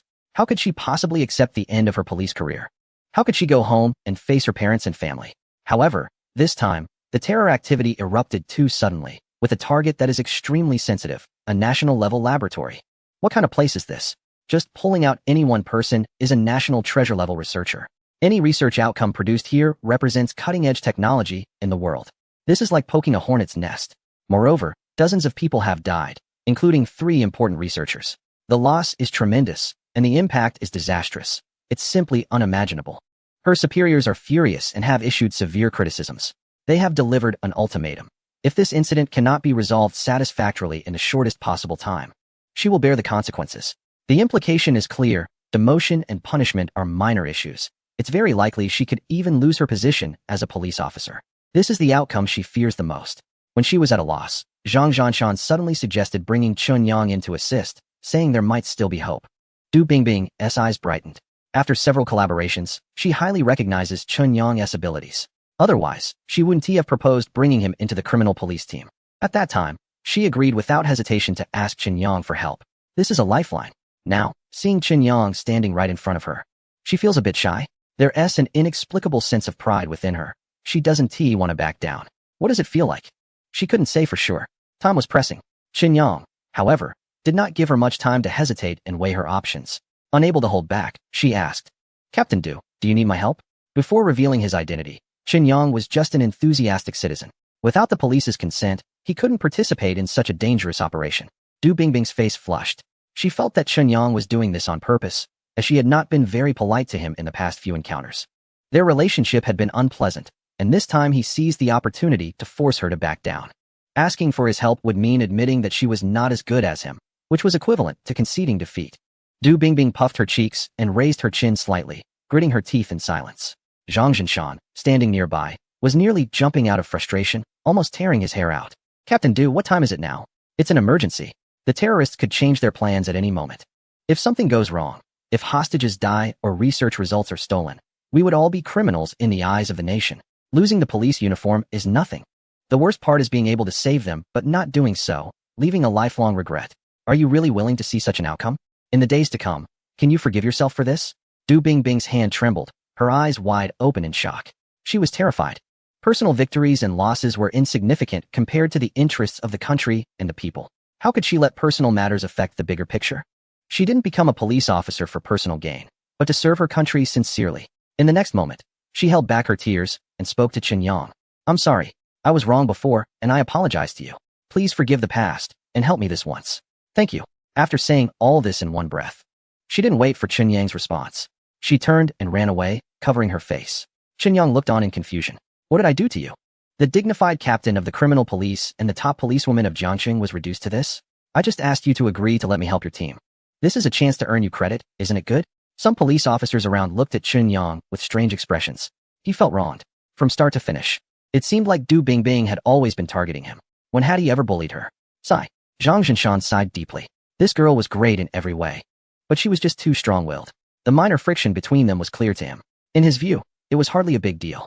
Most of the time, it was Du Bingbing's competitive spirit that caused trouble. He patted Chunyang on the shoulder and said, it's good as long as the misunderstanding is cleared up. The situation is urgent. He immediately began to detail the case. The building in front of them, along with several nearby houses, had been under strict protection. It was a national key laboratory, primarily researching artificial intelligence. Recently, they had achieved a significant breakthrough and obtained a great research result. Once this technology was applied, efforts are being made to help the nation leap beyond the challenges of the 2020s and surpass its competitors, aiming to achieve world-class technological advancements. This achievement is not only crucial for the nation itself, but also highly sought after by countries around the globe. Particularly, there are certain entities that have been scheming to acquire this knowledge through illicit means. Recently, these entities resorted to a terrorist attack to break the blockade, with the goal of seizing research data and eliminating key researchers. Consequently, they have managed to steal research outcomes, maintaining their leading position in this field. The nation now faces the harsh reality of losing any hope of catching up. At present, terrorists have obtained crucial research data, killed 3 important researchers, and captured a key hostage. This hostage is a critical asset for our side and represents our only hope of turning the situation around, as she is the main leader and core researcher of the project. Her name is White Rose, 29 years old, holding a doctorate in intelligent robotics and serving as a principal researcher in a national-level laboratory. The recent research breakthrough involves simulating biological intelligent robots, which, if applied in military contexts, could revolutionize battlefield dynamics and represents cutting-edge military technology highly coveted worldwide. It is imperative that we rescue White Rose and retrieve the research data. If necessary, we must destroy it to prevent the terrorists from taking it. Zhang Zhinshan solemnly reminded everyone of the urgency. Chunyang was taken aback. White Rose. That name sounded somewhat familiar. Chapter 284. Finding new avenues amidst a stalemate. Chunyang pondered. Is it possible that there is merely a coincidence in names? What are the odds? Unfortunately, the situation was critical, leaving him no time to verify. The current scenario is as follows. The laboratory building has 9 floors, and the number of terrorists is unknown, with each floor guarded. The hostages are on the 9th floor, where their leader is also situated, heavily fortified. These terrorists are former elite soldiers, well-equipped and experienced. Armed police have surrounded the building, preventing the terrorists from escaping, while our team cannot breach the defenses. Sniper reports indicate that there are no shooting angles available. The terrorists are adept at evading detection, effectively hiding from view. Not long ago, the terrorists issued demands. Within 30 minutes, they require 2 off-road vehicles and a minibus to facilitate their escape, or they will execute hostages and force their way out. It is estimated that there are at least 30 terrorists in total. Zhang Zhinshan glanced at his watch, realizing that only 10 minutes remained before the deadline. Just 10 minutes? Chunyang's nerves tightened instantly. He rushed to the blueprints of the experimental building and quickly scanned them. It took less than 3 seconds.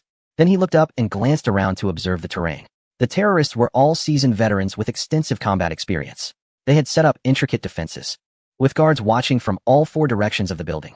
Any sign of movement would result in immediate execution of hostages and an attempt to break out. We must protect the hostages and retrieve the research data. The only opportunity is to infiltrate the building from underground or from the air. We had tried the underground passage. We sent an elite team in through the underground parking lot, but they fell into an ambush and 5 team members were killed by high-explosive bombs. Clearly, they were already prepared. Zhang Jinshan dismissed Qin Yang's attempt to attack from below. From the air, we could only use helicopters. However, the loud noise of the helicopter would not go unnoticed by the terrorists. If they acted out of desperation, killing the hostages, the rescue operation would fail. This route was blocked. Xinyang looked around. The closest building to the experimental building was a white building to the west, approximately 50 meters away. Using a glider would not work due to insufficient height difference. A hot air balloon could work, but unfortunately, there was no time to find one in such a hurry. Xinyang instinctively glanced at the time. Only 8 minutes were left. There was no time to waste. Action had to be taken. Xinyang turned to Zhang Jinshan and said seriously, "Wait a moment. I will infiltrate the 9th floor from the rooftop. Once I rescue the hostages, we will signal with gunfire. You all attack immediately to relieve the pressure on me. Do you understand?" Xinyang spoke quickly and urgently, his tone very stern. Zhang Jinshan nodded seriously, understanding that they would attack at the sound of gunfire. Xinyang nodded back. Good. Not a second to lose. Xinyang swiftly headed towards the white building to the west. Each leap covered a distance of 30 meters, leaving Zhang Jinshan and the surrounding police stunned. This guy is not human. A 30-meter jump? Could he be the legendary martial arts master? In the distance, Du Bingbing had been watching Chunyang and Zhang Jinshan's movements. When she saw Chunyang flash by, so fast that even a cheetah would feel ashamed, she rubbed her eyes, thinking she was seeing things. She quickly walked over to confirm with Zhang Jinshan. Seeing their astonished expressions, she finally believed she wasn't imagining things. Xinyang was indeed extraordinary. She had already valued Xinyang highly, but she never expected to underestimate his abilities so much. Unfortunately, while everyone was astonished by Chunyang's 30-meter leap, Xinyang himself was feeling quite frustrated. The 2 buildings were 50 meters apart, and he could only jump 30 meters. What to do? He quickly sought help from Tongzi. Upon investigation, he discovered, at present, his sky step is at the 3rd level, in a state of completion. He has just reached the water-floating realm. With each leap, he can only reach 30 meters. If he can level up again, he would achieve a leap of 50 meters. Upgrading the sky step is urgent. Without hesitation, Chunyang chooses to upgrade the sky step. Ding! Consumed 400 points, sky step upgraded to level 4, in a state of perfection. High-level water floating. Lightness skill at a master level. Current remaining points, 220. Chunyang feels a bit pained. It took a lot of effort to accumulate these points, and he wanted to make some big moves. Suddenly losing 400 points is quite a hit. The sky step is truly a gold-consuming beast. The higher the grade of a technique or skill, the greater the consumption. This is unavoidable. Suddenly, a mysterious understanding pours into his brain, giving him new insights into the sky step. His internal energy flow becomes more adept and skillful. While running, his body moves faster and his steps are lighter. Each jump and landing distance skyrockets from the original 30 meters to 50 meters. His speed significantly increases as well. With this improvement, crossing rooftops is no longer a problem. Considering that he is going in alone against dozens of retired special forces, he thinks it is necessary to enhance his shooting skills as well. Upgrade sharpshooter. Ding. Consumed 40 points, sharpshooter upgraded to level 5, in a state of great perfection. Master level achieved. A legendary marksman is born. Current remaining points, 180. Fortunately, the sharpshooter skill is relatively ordinary. From the beginning, the system did not categorize it as a combat skill, but rather as a life skill. Xinyang speculates that the system's classification principle is that any skill that enhances combat power using firearms is not considered a combat skill and is only categorized as a life skill. In contrast, techniques involving blades, swords, or arrows can be fully categorized as combat skills. This principle is quite interesting. However, it is what it is. He has no objections as long as the system is happy. In an instant, Chunyang's eyes become deeper, his vision sharper than that of an eagle. It's as if he is always wearing binoculars, seeing objects several kilometers away with remarkable clarity. He can also catch moving objects more sensitively, such as birds and mosquitoes. Any slight movement of the wind or grass cannot escape his eyes. He can even track multiple moving targets. The stability of his arms and the reaction speed of his fingers have greatly improved. All these changes aim to enhance his shooting precision and speed comprehensively. Chapter 285. Infiltrating the tiger's den. Investigating enemy situations after upgrading 2 skills. Xinyang instinctively wants to check the changes in his strength and view his personal information panel. Host name, Xinyang. Host age, 22 years old. Theoretical lifespan, 150 years, system level. Level 2, 3 pieces of information triggered yesterday. 1 piece triggered today, life skills, animal language. Level 4 perfect, soul stealing hand. Level 4 perfect, master marksman. Level 5 great perfection. Gun king, god level driving. Level 3 proficient. Multilingual, level 4 perfect. Divine singing voice, level 4 perfect. Instrument performance, level 4 perfect. Masterful painting, level 5 great perfection. 5 elements resurrection needle, level 4 perfect. Special skills, personal space, level 3.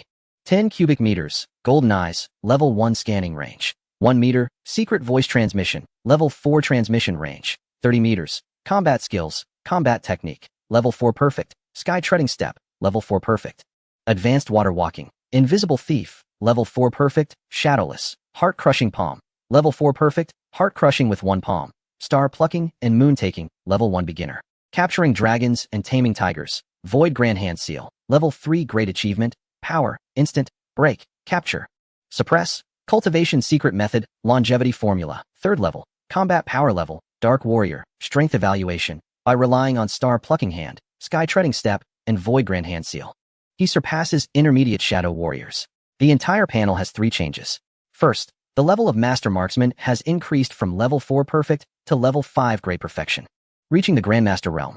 This leap holds special significance, as it has birthed a gun king. The king of guns dominates all. From now on, no one can compare to Qin Yang in marksmanship. Second, the realm of sky treading step has advanced by 1 level, reaching level 4 perfect. An advanced level of water walking. Such a level is extremely rare in today's era, even considering ancient martial families, martial sects, and special departments. There are very few who can match Qin Yang's level in lightness skills. Third, the strength evaluation has changed from comparable to intermediate shadow warriors to overpowering intermediate shadow warriors. The literal meaning shows that while there is no change in realm, there is a significant improvement in strength. Previously, he was barely on par, but now he suppresses them entirely. This means that when facing advanced shadow warriors, the outcome is uncertain. However, below advanced shadow warriors, he can sweep through without fear. It can be seen that a small upgrade in sky treading step has brought a considerable boost to his strength. With the upgrade complete, Qin Yang has already stood atop the white building. With keen eyesight, he scans the area. 50 meters away, 2 terrorists in the experimental building are watching this direction. He can see even the reflections in their eyes clearly. Finding a visual blind spot, he takes 2 steps back, then leaps forward like a bird, jumping towards the experimental building. Du Bingbing is looking up for Qin Yang when she suddenly sees a figure soaring across the sky. From the rooftop of the white building, she jumped to the terrace of the experimental building, letting out a gasp. In the next moment, she quickly covered her mouth, fearing to alert the terrorists. Her beautiful eyes widened in disbelief, frozen in expression. She could hardly believe that this was something a person could achieve. There was at least a 50-meter gap between the 2 buildings. Both were 9 stories high. He actually jumped across in 1 leap. 50 meters. Is he even human? Or rather, who exactly is he? A martial arts master? Zhang Zhinshan and the other police officers were equally shocked. Just moments ago on the ground, they had seen Qin Yang leap an exaggerated 30 meters, which had already amazed them. They never expected this was not even Qin Yang's limit. 50 meters. He could do that too. Who would believe this if it were said out loud? At this moment, Qin Yang landed on the terrace of the experimental building, deliberately lightening his footsteps to avoid alarming the terrorists on the 9th floor. It was still unclear how many terrorists were on the 9th floor. But this was where the hostages were kept and the leader was located, so it was bound to be heavily guarded. Qin Yang dared not let his guard down for even a moment. The first step was to ascertain how many people were on the 9th floor and their respective positions. He secured a rappelling rope on the rooftop, then slowly descended, carefully searching for gaps in the windows to peek inside. Soon, he found several points, using his keen vision and hearing to grasp the situation inside. The hostage was a young woman with slightly disheveled hair, very fair skin, and stunning beauty. She resembled the white peony by at least 70%. The white rose was most likely the sister of the white peony. Unknowingly, this added pressure on Qin Yang. She was a friend's sister, so he had to be even more cautious to ensure the successful rescue of the hostage. Otherwise, how would he explain it to the white peony? The white rose was tied up, sitting in a chair in the central open area. Not far opposite her was a table where a white leader was dining alone, even lifting a glass of red wine, looking quite pleased. In various corners of the 9th floor, 6 armed individuals were hidden, constantly watching the movements outside. Each of them was fully equipped, with weapons at hand, displaying cold expressions, quick movements, and steady breathing. They were clearly a well-trained elite team. Qin Yang scanned his surroundings, looking for a breakthrough. At that moment, one of the black team members, without turning his head, continued to watch outside and loudly asked, "Boss, there are only 3 minutes left. Will they keep their promise and provide us with a vehicle? Shenyang had mastered the art of languages. He could understand and speak any language fluently, with an accent more authentic than the locals. The white leader wiped his mouth and assured everyone, "Don't worry, we have what they need. The people from that nation won't dare to disobey." The team members were a bit worried. What if they tried to pull a trick? The leader, holding a glass of red wine, swirled it. It was certain they would try something. How could a major power be willing to be manipulated? Hadn't they attempted a surprise attack several times before and been repelled by us? They gained nothing and lost troops. He took a sip, savoring it with satisfaction. As long as we withstand a few attacks, we can issue a stern warning afterward. Weighing the pros and cons, they would have no choice but to comply. Another Asian team member, with yellow skin, couldn't help but interject. "Boss, it's better to be safe than sorry. What if they decide to come at us hard? What will we do?" The leader's expression darkened, a cruel glint flashing in his eyes. "What will we do? Of course, we fight to the death. We will kill the hostages immediately and break out. Brothers, escape as many as you can. Our initial mission is already accomplished, killing so many people isn't a loss." He scanned the room. "Rest assured, all the deceased will have their families compensated. I guarantee you won't have any worries. Those who survive will receive a hefty reward. It will definitely allow you to live comfortably for half your life." All the team members laughed. "Ha ha ha, working with the boss is so refreshing. Earning big money. Striking it rich." Amid the enthusiastic discussion, a strange voice suddenly whispered in White Rose's ear. "Don't be surprised, Miss White Rose, and don't move. I'm here to rescue you." White Rose felt her scalp tingle. She turned her head to look for the source of the voice. Who was speaking? Hearing the warning, she halted, afraid to turn her neck, but her eyes darted around, scanning the surroundings. Yet, she saw no one from her homeland. The voice she had just heard was unmistakably from her homeland, a man's voice. But now, all around her were the demons from another country. Where were the others? She felt a chill run down her back, trembling. The atmosphere around her turned eerie and terrifying. Could it be haunted? Well, it made sense. So many people had died. Wouldn't it be normal for there to be ghosts? Don't be afraid, Miss White Rose. I'm from the police of your homeland, sent to rescue you. My name is Chun Yang, and I know your sister, Mutant, right? If you believe me, please nod gently. White Rose hesitated for a moment. Sensing that the terrorists had not noticed her, she subtly nodded. Very good. If you have any questions, we can talk after you're safe. Now I'm preparing to act, and you need to listen to me. I will count to 3, and you immediately roll off the chair. Get down on the ground, keeping your body as low as possible to avoid being hit by stray bullets. Is that okay? White Rose nodded again. 1, 2, 3, with a loud clap.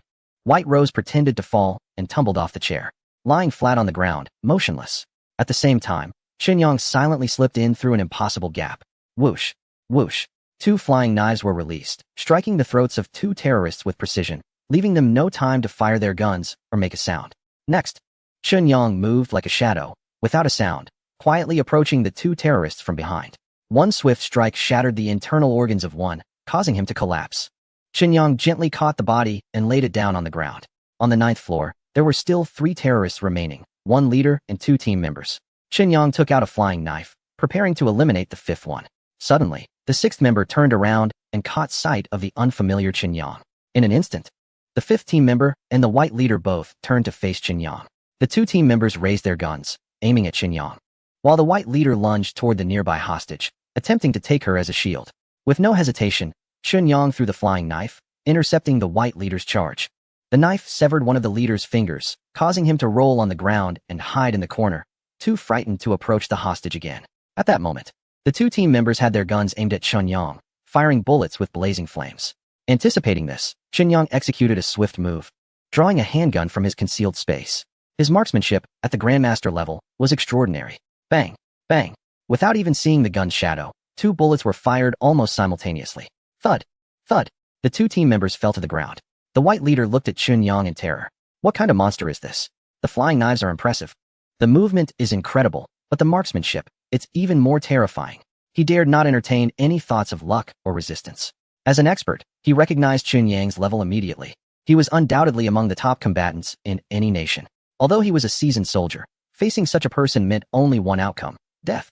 Without hesitation, he locked onto the hostage, intending to kill her. Only then would their mission be considered partially complete.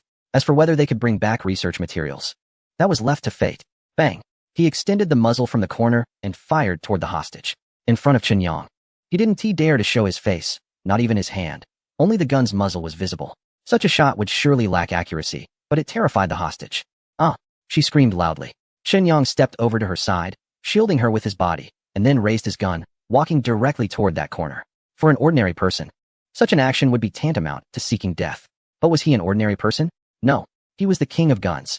In a one-on-one confrontation, no one could defeat him. The leader was terrified, fully aware that he had no chance against Qin Yang, even if he hid in a corner. Qin Yang approached without any cover. Thud, thud, thud. The footsteps grew closer, and the leader's heartbeat quickened. Ultimately, he could not withstand the pressure. Raising his handgun, he suddenly charged out and fired immediately. Bang! His bullet did not fire. Instead, a hole appeared on his forehead. Boom! The leader's body fell to the ground. The White Rose stared blankly at everything before her, as if she had not yet awakened from a nightmare. Suddenly, she heard hurried footsteps climbing the stairs and frantic shouts. Other terrorists, alerted by the gunfire, rushed to support their leader. Meanwhile, outside the experimental building, Zhang Zhanshan heard the gunfire. With the agreement of Du Bingbing and other leaders, he issued a command for a full-scale attack. Hundreds of armed special police, shields in hand, burst through the door like tigers, forming long lines as they swiftly charged inside. The morale of the terrorists wavered, and the lower 2 floors were quickly breached by the police. On the 3rd floor's fire escape, intense gunfire erupted between the police and the terrorists. On the 9th floor, Qin Yang was the first to untie the ropes binding the White Rose. The first thing she did was not to find a place to hide, but to urgently say, "Quick, the research data is on him." A secure USB drive. Qin Yang hurried over to search the leader's body and soon found a golden USB drive, which he handed back to the White Rose. "Is this it?" she exclaimed joyfully, clutching the USB drive tightly, as if it were her life. "Great. This technology hasn't fallen into the wrong hands. Otherwise, our country would suffer a huge loss. It would pose a significant threat in the future." Qin Yang was also pleased. He had rescued the hostage and retrieved the research data. This operation had turned out to be relatively safe. Suddenly, he realized that they were still surrounded by the terrorists. He turned around and took out a bulletproof vest from his personal space for the White Rose to wear. She was so frightened that she trembled all over, her fingers uncooperative, struggling to put it on. The footsteps grew closer. With no other choice, Qin Yang had to help her wear it himself. To his surprise, her figure was just as impressive as his sister's, quite substantial. The vest was a bit small, making it difficult to wear. In an urgent situation, Qin Yang had no choice but to adjust the fit, tightening the clothing to make it smaller. After a flurry of activity, he finally managed to help her get dressed. After the struggle, Qin Yang was sweating profusely, more exhausting than a fierce battle. The White Rose's cheeks were flushed, a deep red extending to her ears. She kept her head down, never daring to look at Qin Yang even once. In the final moments, Qin Yang pushed the White Rose behind a pillar. Bang! Bang! Bang! Intense gunfire suddenly swept in, turning the original spot into a beehive. Crack! Crack! Crack! The concrete support column was shattered in several places. Yet neither of the two was harmed. Qin Yang possessed an absolute instinct for shooting. He didn't need to aim, just raised his hand and fired. Boom! The gunfire from the opposite side abruptly stopped. The shooter fell to the ground in response. Immediately after, footsteps approached. Qin Yang stood by the pillar, providing more cover for the White Rose, while he himself did not hide, facing the stairway directly. As soon as the opponent showed their head, he took the initiative and fired. One shot, one hit, right in the forehead. He didn't give the opponent a chance to shoot back. Downstairs, the gunfight intensified. A large number of police had already rushed to the 5th floor. The terrorists were left with a dozen or so, compressed between the 6th and 9th floors. Some were holding back the police's attack on the 6th floor, while others were desperately assaulting Qin Yang on the 9th floor. They knew that only by capturing the hostages and reclaiming the research data could they consider the mission accomplished and have a hope of leaving alive. Even if they failed to take the research data, they at least had to kill the hostages to complete their preliminary task. Don't rush in. This person is a sharpshooter. Suddenly, a terrorist reminded his teammates. The next second, a sound rang out, snap. It was the sound of a grenade pin being pulled out. Qin Yang's nerves instantly tightened. He wanted to move the White Rose to a corner to prevent her from being blown up. But he found the distance was too far, and he couldn't make it in time. Moments later, the enemy didn't show themselves. Growling, a grenade rolled in. Damn, that's really insidious. Qin Yang's pupils constricted. All his potential was activated under the threat of death. These people are truly despicable. They deliberately pulled the pin early and waited a moment before tossing the grenade inside. At this moment, the explosion timer had reached its end. There was no time to throw it out or destroy it. Qin Yang turned and lunged at the White Rose, pressing her down with his body to protect her. Boom! A deafening explosion sounded. The grenade detonated, leaving him dizzy and covered in dust. Qin Yang pulled the White Rose up. Are you okay? The White Rose, still in shock, stared blankly at Qin Yang. I'm fine, how about you? Qin Yang smiled, his face covered in dust, but revealing a bright white smile. I'm also fine. Don't worry. I want to go out. I'll protect you right here. These terrorists were on the verge of collapse. The more frantic they were, the more intense the assault outside became. As long as they held their ground here, it would be over soon. Sure enough, the terrorists were driven to a dead end, and the onslaught behind them grew even more ferocious. 3 more grenades were thrown in one after another. Qinyang was prepared this time, and certainly Wu Ti let them succeed again. His master-level shooting skills were on standby as soon as the grenades appeared. At the first moment, a shot hit the target. An explosion occurred right at the entrance. Bang, bang, bang. It posed no threat to Qinyang and the White Rose. But instead, it resulted in the deaths of 2 of their own. 5 minutes later, under the reckless assault of the police, all the terrorists were killed. In the last 2 or 3 minutes, Qinyang intended to capture a few alive to extract some clues. But the bloodthirsty special police officers shot them all down without leaving any survivors. Qinyang said nothing about it. It wasn't surprising that the special police were so ruthless. These terrorists were indeed brutal. The police stormed from the 1st floor to the 9th, killing more than 30 criminals in a situation of absolute numerical superiority. However, their own casualties were as high as over 40. Adding in previous losses, there were more than 50. These individuals were their comrades and brothers. Just a second ago, they were lively, sharing laughter. The next moment, they became cold corpses. Who could bear this? The sacrifice of dozens of comrades meant the shattering of dozens of families. They were all valiant young men. Some were sons who never had the chance to repay their parents. Some were husbands who could not accompany their wives through life. Some were fathers who could not provide for their children or be there for their growth. They fell forever under the enemy's gunfire. In peacetime, there has never truly been peace. Every moment, countless individuals and families are silently sacrificing and contributing. What a tragedy. When Du Bingbing and Zhang Jinshan rushed into the 9th floor with a group of police officers, they saw the bodies of 7 terrorists in the room, disfigured by grenades. Everyone was worried, uncertain if the hostages had been rescued or if Qinyang was still alive. If the hostages were not saved and the research data was destroyed by the terrorists before their demise, then this operation would be a complete failure. Everyone's hearts were suspended in midair. If the operation failed, the sacrifices would be immense, and the nation would lose a national treasure-level scientist and nuclear-grade research achievements. The loss would be too great. Who could bear such consequences? Everyone at the scene, especially several leaders, were too frightened to face the outcome. Their subordinates might still survive, but these leaders would definitely have to bear the responsibility. The key was that their small shoulders truly couldn't bear such a heavy burden. Du Bingbing stepped forward, searching for the hostages, and Qinyang amidst the smoke and ruins. Her emotions were complicated. The sacrifice of her teammates made her very sad, and she felt distressed and reluctant about the impending accountability. She was also deeply remorseful for Qinyang's sacrifice. If she hadn't asked for his help, he wouldn't have had to face so many brutal terrorists alone and wouldn't have died here. Of course, she also held on to a glimmer of hope. After all, Qinyang was not human. He was so strong. He could surely overcome any enemy and stand before her again. Zhang Jinshan felt even more guilty. Asking Qinyang for help was his idea. Since getting to know Qinyang, he had always contributed to the police force and the nation. This time, facing such danger, he still did not hesitate and bravely ventured into the tiger's den to save others. This spirit of self-sacrifice was something ordinary people could hardly achieve. Such a good young man must not die. Suddenly, from deep within a room out of sight, 2 coughs were heard, like a thunderclap piercing through the fog. Du Bingbing was both surprised and worried. She was the first to rush into the room. At this moment, Qinyang leaned against a support pillar, inhaling smoke and feeling discomfort in his chest. Bai Meiguei supported him with concern. Are you okay? Before Qinyang could answer, Du Bingbing rushed in like the wind, her face full of surprise. Unable to control herself, she grabbed his arm and asked with deep concern, Are you all right? Should we call an ambulance? Qinyang shook his head slightly. I'm fine. You should check if Miss Bai is hurt. Du Bingbing immediately turned to Bai Meiguei. Miss Bai? Bai Meiguei brushed off the dust on her clothes, revealing not a single scratch. She smiled and said, Look at me. Do I look injured? Du Bingbing was both shocked and delighted. One person, single-handedly taking down 7 fierce terrorists while protecting the hostages without causing any harm. What kind of ability was this? In an instant, her gaze towards Qinyang changed. Being a police officer was Du Bingbing's greatest passion. She had longed to uphold justice and maintain fairness since she was young.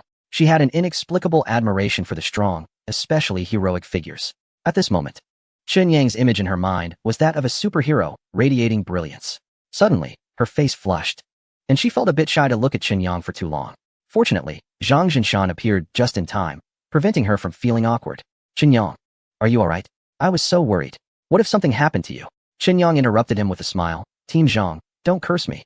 I still want to get married, have children, and live a long life. Zhang Jinshan awkwardly stopped talking. Du Bingbing and Bai Meiguei, Two beautiful women almost simultaneously burst into laughter. This guy was just too funny. In such a serious and tense environment, he could still express such down-to-earth wishes. Indeed, those were wishes. If Chunyang weren't powerful enough, at this moment, he would have already died, just like the dozens of fallen policemen. What was an ordinary person could easily achieve was a wish that would forever remain unfulfilled for them. Two beautiful women smiled, but then fell silent. Their eyes turned red, with tears welling up. At the police station in Jiangxing, Du Bingbing, Zhang Jinshan, Chunyang, and Bai Meiguei had all returned to the office. The hostage rescue had been successful, and the research was preserved. The terrorists had all been eliminated. The operation was a great success. The head of the Jiangxing Police Department immediately expressed commendation and congratulations to all participating officers on the spot. He also expressed deep condolences for all the fallen comrades. The leader announced that a solemn memorial service would be held for all the sacrificed comrades, paying tribute to their loyalty and bravery. Thanks to them for their sacrifices for the country and the people. After the memorial service, there would be a commendation ceremony to honor all the fallen and distinguished officers. Subsequently, leaders at all levels in Jiangxing came to offer their condolences. Finally, even Mayor Li Junjiang personally came over. When he saw that the greatest contributor was actually Chunyang, he was very surprised. Uncle Li. Chunyang saluted respectfully. Chunyang and Li Jia were sworn brothers. And he was the mayor's godson. Yangzi, you did well. Uncle didn't misjudge you. Li Junjiang felt deeply gratified. Come home more often. Your godmother often talks about you. And Lele misses you too. Chunyang was quite touched. Although he had saved Lele, the Li family had truly treated him with equality and sincerity. Uncle Li, I understand. I'll come by to visit more often. I hope you don't mind. Li Junjiang laughed heartily.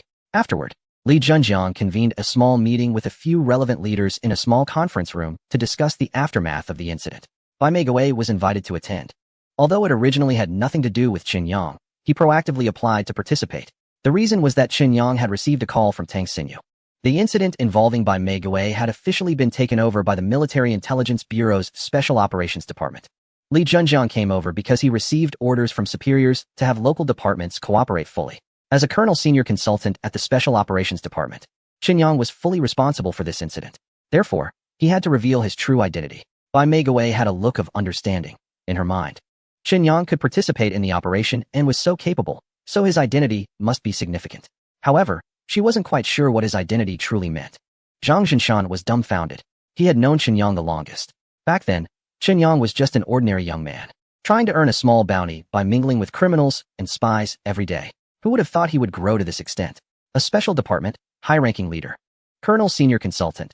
This title made even the head of the Jiangxing Police Department bow his head in submission. The mayor had to respond politely as well. My goodness, how did this little brother become so powerful? I even invited him to my home for a meal. If I tell my wife, she'll be over the moon. After all, Chunyang once said that his sister-in-law's braised pork is exceptional. He wants to eat it again next time. Du Bingbing was also taken aback. It was their first meeting. She even suspected that Chunyang was a playboy, a person surrounded by beautiful women, all of whom were big stars. Who would have thought that he was actually a true expert, a hidden big shot, a great hero working on a special front?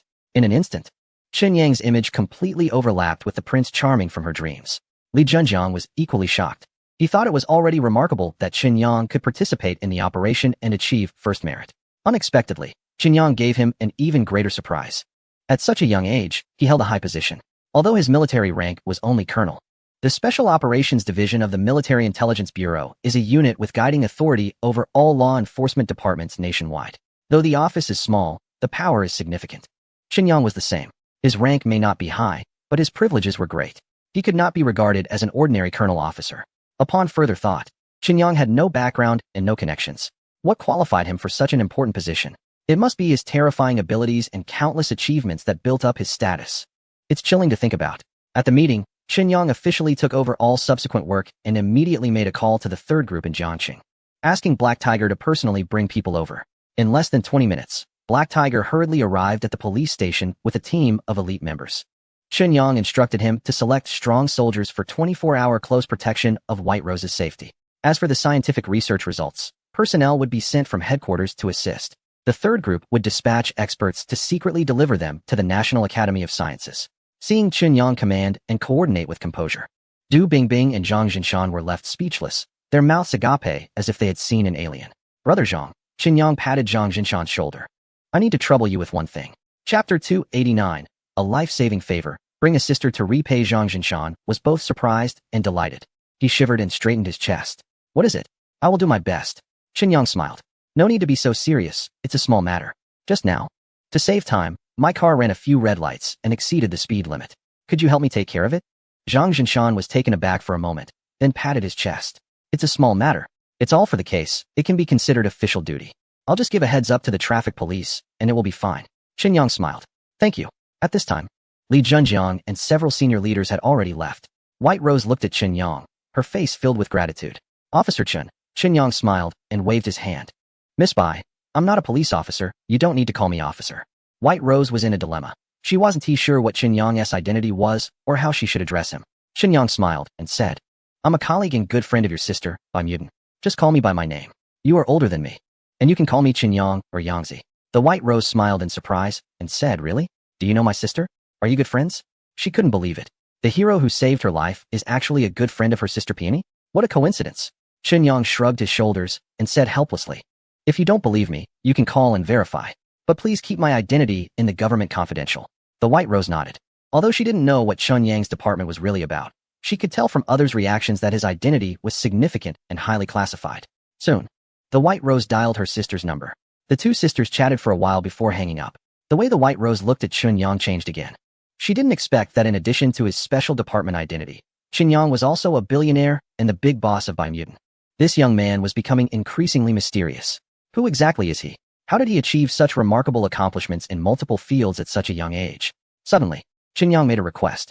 Sister Rose, I have some questions about terrorists that I'd like to consult with you. Are you available? Without hesitation, the White Rose nodded. No problem. I just wanted to invite you to dinner to thank you for saving my life. Chun Yang instinctively waved his hand, saying no to dinner. But the White Rose didn't give him a chance to refuse. Chun Yang, don't be so quick to decline. My sister said she would come too. Let's have dinner together. It's worth mentioning that the White Rose was quite persuasive. In the next moment, Chun Yang immediately changed his mind. She is coming? Then okay, let's sit together. 20 minutes later, Chun Yang and the White Rose found a restaurant to sit down. Not far away, a team of elites was providing 24-hour protection for the White Rose. She asked Chun Yang about his dietary restrictions and ordered dishes. While chatting, they waited for Bai Mutant. The White Rose was very concerned about Chun Yang and his sister. After Chun Yang explained, she learned the backstory. It turned out that Zhuo Hongmei and Bai Mutant were old classmates. Zhuo Hongmei was the general manager of Moon Bay and invited Bai Mutant to join the company. Chun Yang was the big boss of Moon Bay. And that's how Bai Mutant came to know him. They were indeed colleagues, just in a boss-employee relationship. Chun Yang did not tell her that he wanted to invite Bai Mutant to also serve as the financial director of Qingyang Pharmaceutical and that Bai Mutant had not agreed. He didn't want to take advantage of the situation. Subsequently, Chun Yang asked some questions, such as how the criminals targeted the laboratory, whether the White Rose had any suspects, if there were any unusual people or events around her, and whether her recent activities had intersected with the outside world. Chun Yang felt that it was strange how the terrorists could so precisely locate the laboratory, know about the successful experiment, and be aware of the core researchers. Prior to this, a lot of groundwork was definitely done. It was inevitable that there was some contact with the White Rose. Perhaps the design was quite clever, but with careful scrutiny, one could always find some clues. As expected, after the White Rose recounted the events, Chun Yang indeed discovered some useful leads. Before long, the White Peony hurried over, checking her sister from top to bottom, even feeling her body to confirm she was unharmed before finally feeling relieved. Sis, are you really okay? The White Rose rolled her eyes. If I said I'm fine, do you still not believe me? If something really happened, could I be sitting here so well? She glanced at Chun Yang with a hint of embarrassment. The White Rose nudged her younger sister. You little brat, don't you have any manners? You see your boss, and you don't even greet him? It was only then that the White Peony remembered there was someone sitting across from them. She quickly turned to Chun Yang. Mr. Chun, thank you for saving my sister. Her smile seemed a bit awkward, not due to forgetting to greet him, but because of her earlier decisive refusal of Chun Yang's invitation. Chun Yang smiled and waved his hand. No need to be polite. I mentioned before, we're all on the same side, no need for formality. Looking at the two sisters, Chun Yang couldn't help but admire the wonders of fate. Sometimes, it was truly remarkable. They endured a painful childhood, losing their parents, yet were bestowed with extraordinary beauty and immense talent. The elder sister was mature and knowledgeable, gentle and generous, excelling in the field of research. The younger sister was cold and aloof, yet pure and charming, with exceptional talent in finance. Rose, during this time, we will do our utmost to track down the whereabouts of the terrorists and aim to catch them all. Until then, my people will protect you 24/7. If there is any emergency, feel free to call me. The White Rose nodded, expressing her gratitude. Chun Yang, I really don't know how to thank you. Chun Yang smiled again. I just said we're all on the same side, so no need for formalities. Suddenly, the White Peony interrupted Chen Yang. Mr. Chun, I accept your invitation. The White Rose smiled and playfully hit her sister. You little brat, Chen Yang said we're all on the same side. Why are you still being so formal? Suddenly, she seemed to notice something off between her sister and Chen Yang. Peony, what did you promise Chen Yang? The White Peony felt a bit embarrassed, stammering. Mr. Chun, Chen Yang previously invited me to serve as the financial director of his pharmaceutical company. But I didn't agree. Her voice grew softer and softer. Smack. The White Rose slapped her sister on the side of her bottom. You little brat. Chen Yang is so good, and he is still your boss. How dare you not agree? You're driving me crazy. The White Peony also felt that her actions were a bit inappropriate. Chen Yang saved her sister's life, and even sent people to protect her. Yet Chen Yang looked at the spot where the White Peony was slapped, unable to resist the urge to chuckle. Chapter 290. Grasping the Peony. Tracing the clues, Chen Yang was lost in thought, yet his actions maintained the consistent demeanor of a gentleman. Sister Rose, don't blame the Peony. I invited her first and saved you later. This cannot be blamed on her. Although I am the boss, I cannot force her to do something she doesn't like. Additionally, saving you is one thing. Inviting the Peony is another. I don't want her to agree to the invitation just because I saved you. Work is work. And personal favors are personal favors. They cannot be mixed together. His expression suddenly became serious. Moreover, this part-time job carries significant responsibility. I should have found a full-time financial director. However, Peony is capable, and I trust her more, believing she is the best candidate. Which is why I let her take on this part-time role. If she isn't genuinely willing to do it, how can she perform well? Upon hearing this, Sister Rose became even more furious. She raised her hand and harshly slapped her sister on the backside. You see how much trust Chen Yang has in you. Yet you don't appreciate it. Mutant rubbed her bottom, pouting in grievance. I already said I was willing to accept the invitation. But Sister Rose replied, they say there's no need to repay kindness with obligation. What does it mean that you agree now? Mutant was stunned and almost cried out. So, should I agree or not? Slap. Another smack landed on her side. Do you know if it's swollen yet? Chen Yang watched, feeling both heartache and a twinge of desire. Sister Rose retorted, how did I end up with such a foolish sister? I didn't mean for you not to agree. I meant you should have agreed long ago. Not just after he saved me. Do you understand? This time, Mutant finally understood. She looked at Chen Yang with a pitiful expression. Brother, I was wrong. I really was wrong. Hongmei is my old classmate, and you are her brother. You trust me so much. I should have agreed to you back then instead of making excuses. Look at what you've turned a beautiful girl into. You really made her anxious. She was a classmate of Zhua Hongmei, clearly older than herself, yet she called him brother. Chen Yang felt a pang of sympathy, but remained firm, shaking his head. No need to force it. You still have to pursue your doctorate. Not far away, a hand raised again. Mutant jumped up, covering her bottom. Glancing warily at her sister, she quickly left Sister Rose's side and ran over to Chen Yang, hugging his arm. She pressed against him, not caring about the proximity, and earnestly pleaded, good brother, good boss. Please agree to me. That was just an excuse before. It wouldn't take much time. I promise. I am truly willing to do it. I guarantee to help you keep the finances of Qingyang Pharmaceutical clear and transparent. Chen Yang pretended to still be hesitating and turned his head. Seeing the two sisters paying attention to him, it seemed they were afraid he would refuse again. So, should I agree? The White Rose nodded repeatedly, beaming with joy. Yes, you must agree. That girl, Peony, deserves some discipline. If she misbehaves in the future, you should handle her just like I did earlier. Sis, what are you talking about? White Peony suddenly interrupted, her fair cheeks flushed red. Lowering her head, she seemed eager to sink into the ground. Chen Yang instinctively rubbed his fingers. Discipline her? Is that really okay? White Rose gave an awkward smile. Anyway, this girl is a bit foolish. Chen Yang, please keep an eye on her. If there's anything inappropriate, just take charge. Chen Yang smiled and said, Sister Rose, Peony is pure-hearted, and I really like her personality. Don't worry, I'll take care of her. After that, the three began to eat. Chen Yang gave some instructions to White Peony. Moving forward, during the establishment and operation of Qingyang Pharmaceuticals, White Peony would be fully responsible for the daily management of the finance department. The financial expenditures would be managed by President Mu Wanqing. However, a financial report must be submitted to the chairman's office every month for Chen Yang to review. For any major expenditures or disagreements, she could consult him promptly. She should work closely with Mu Wanqing and avoid conflicts as much as possible. With that, Chen Yang let out a long sigh of relief. With White Peony's involvement, significant progress had been made in the establishment of Qingyang Pharmaceuticals, solving a major problem for Chen Yang. After finishing the meal, Chen Yang drove back to the criminal police team. His interaction with White Rose had provided him with some leads that needed to be investigated by the police one by one. At that moment, Du Bingbing and Zhang Zhinshan had not yet finished work. The entire criminal police team was working overtime, searching for other clues. The terrorists eliminated today were just part of the organization.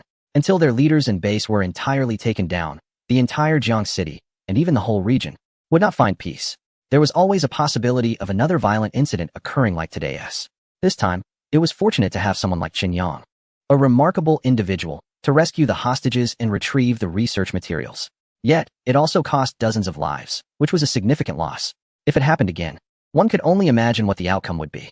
Who could bear such a tragic consequence? Advisor Chen, hello? Du Bingbing and Zhang Jinshan, both in police uniforms, saluted sharply. According to their ranks and departmental hierarchy, Qin Yang was indeed their superior, and they had to salute him. Relax a bit. Qin Yang smiled lightly. We are all old friends, no need for formality. Zhang Jinshan chuckled, visibly relaxing and no longer feeling restrained. You're still impressive, bro.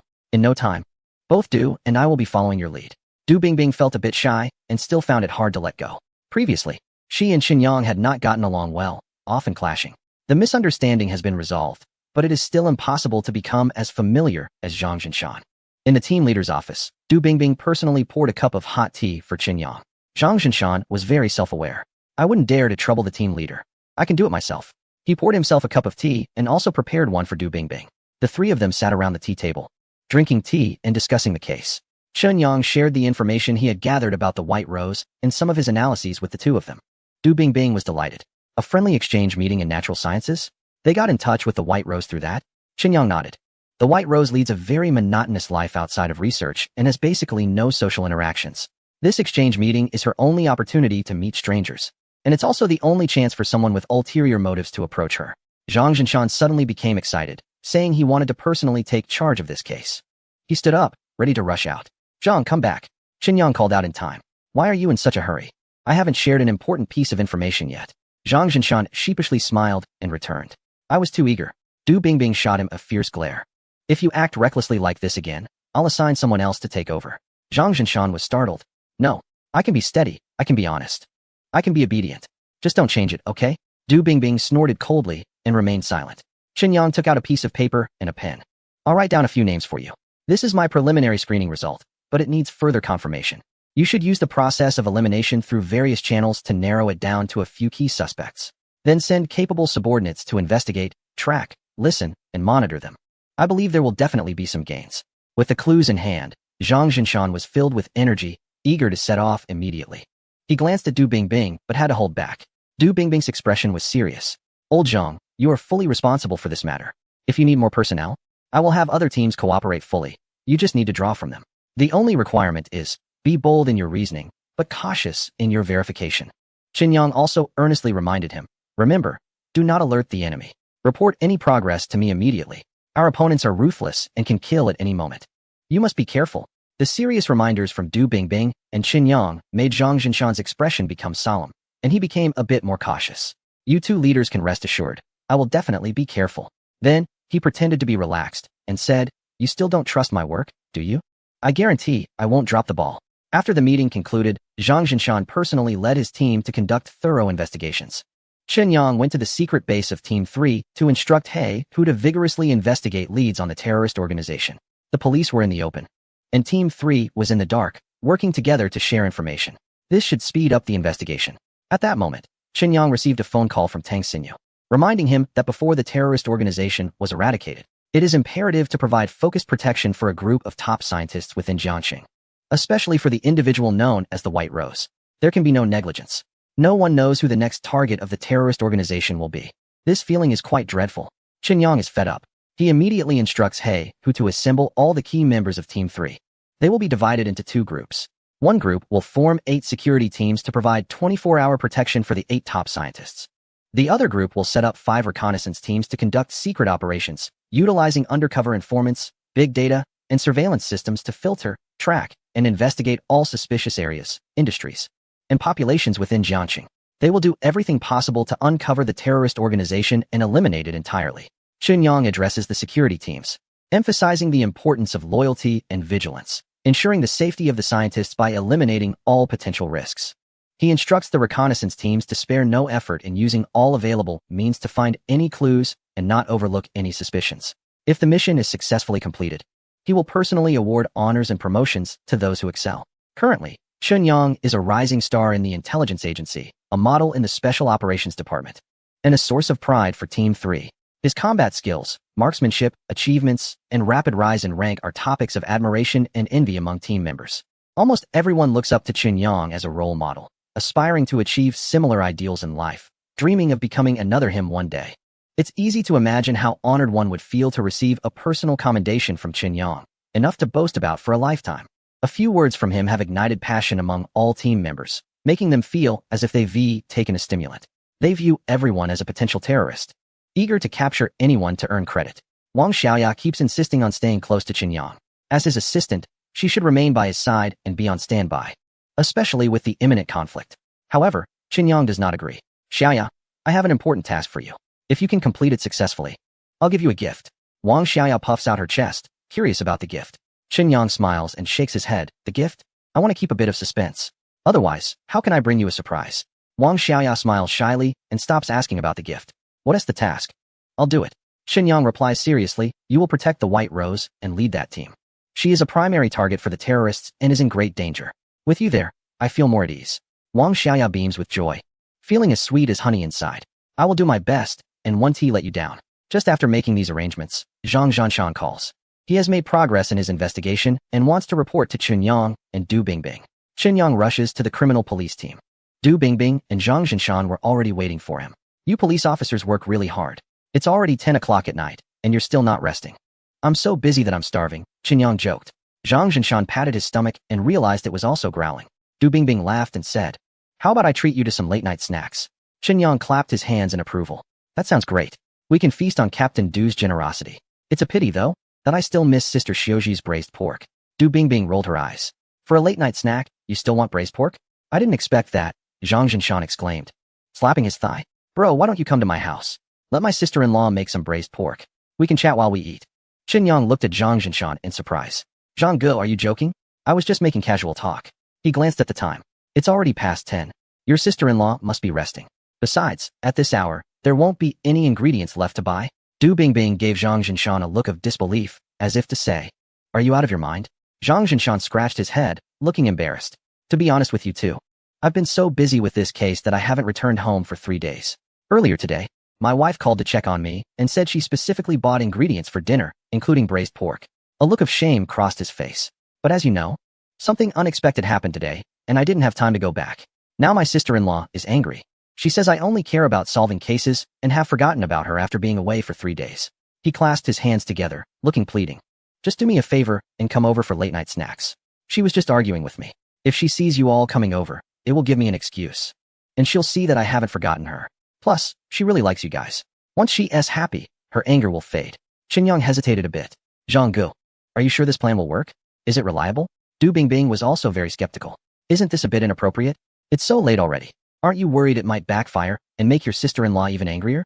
Facing their doubts, Zhang Zhanshan was inexplicably confident. It's fine. Your sister-in-law is really nice. She definitely won't be angry. I bet she'll be so happy to see you all as guests. With Zhang Zhanshan's repeated assurances, Qin Yang finally nodded. All right, then let's go to your house. 2-1. Du Bingbing's objections were overruled, and she decided not to insist further. However, she felt a bit guilty and softly reminded Zhang Zhanshan. Lao Zhang, you need to pay more attention to resting while working. How can you go 3 days without going home? You need to balance work and rest. Cases will always be there. Zhang Zhanshan nodded repeatedly. Yes, you're right. I will definitely pay attention next time. Seeing his expression, Du Bingbing couldn't help but shake her head. This guy, once he takes on a case, works tirelessly. He can't sleep until he gets to the bottom of it. Such dedication. Even some young people feel embarrassed in comparison. Qin Yang drove a dark vehicle, taking 2 people with him to Zhang's house. Zhang Zhanshan made a call home. Honey, are you asleep? I'm bringing Bingbing and Qin Yang over for a late-night snack. So you'll have to put in some effort. His tone was quite confident and proud. Qin Yang genuinely worried for him. Don't let your sister-in-law give you a hard time. Du Bingbing perked up, listening to the conversation on the other end. At first, Xiuji was quite loud and irritable. But as soon as she heard that Du Bingbing and Qin Yang were coming over, her tone changed completely. She became much gentler and more enthusiastic, playfully scolding Zhang for not saying it earlier, saying she needed to hurry and prepare the snacks. After hanging up, Zhang Zhanshan was beaming with pride. It was as if he was showing off his capable partner. At the same time, a weight lifted off his heart. He clasped his hands together again, thanking the 2 leaders for their cooperation and understanding. Du Bingbing admired him greatly, and couldn't help but give a thumbs up to her sister-in-law in her mind. Qinyang, however, made a joke. Brother Zhang, why does that sound a bit strange? Are we just going over to mooch food and drinks, and it turns into a good deed? Zhang Jinshan laughed heartily. To me, it is a good deed. When the three arrived at Zhang's house, Guoxiuji was already waiting at the door, smiling broadly. Bingbing. It's been a while since you've visited us. Du Bingbing took her hand. Sister-in-law, coming this late. Hope we're not bothering you? Guoxiuji smiled happily. Not bothering at all. I'm still awake. She then turned to Qinyang, equally warm. Yangzi, welcome, please come in. Qinyang brought 2 boxes of gifts. Sister-in-law, I heard there's braised pork. So I'm here to mooch some food again. Guoxiuji politely declined. You come, no need to bring anything. Qinyang replied with a smile. Both Du and I brought 1 box each. I had no choice. I was afraid Brother Zhang wouldn't take me along if I didn't. Guoxiuji shot a glare at Zhang Jinshan. Does he dare? She added, from now on, just come, I'll see if he dares to act up. But she stipulated. However, you're not allowed to bring gifts anymore. Qinyang promised with a smile. Zhang Jinshan, on the other hand, wore a pained expression, feeling wronged. Little brother, I told you not to buy, but you insisted. And now, you're putting the blame on me. Do you think that is fair? Du Bingbing couldn't help but laugh, admiring Qinyang's cleverness. In fact, both boxes of gifts were bought by Qinyang, but he insisted it was a shared effort between them. This made Du Bingbing feel a bit embarrassed. As it seemed she and T brought gifts the last time she visited. The late-night snack wasn't lavish, but it was very satisfying.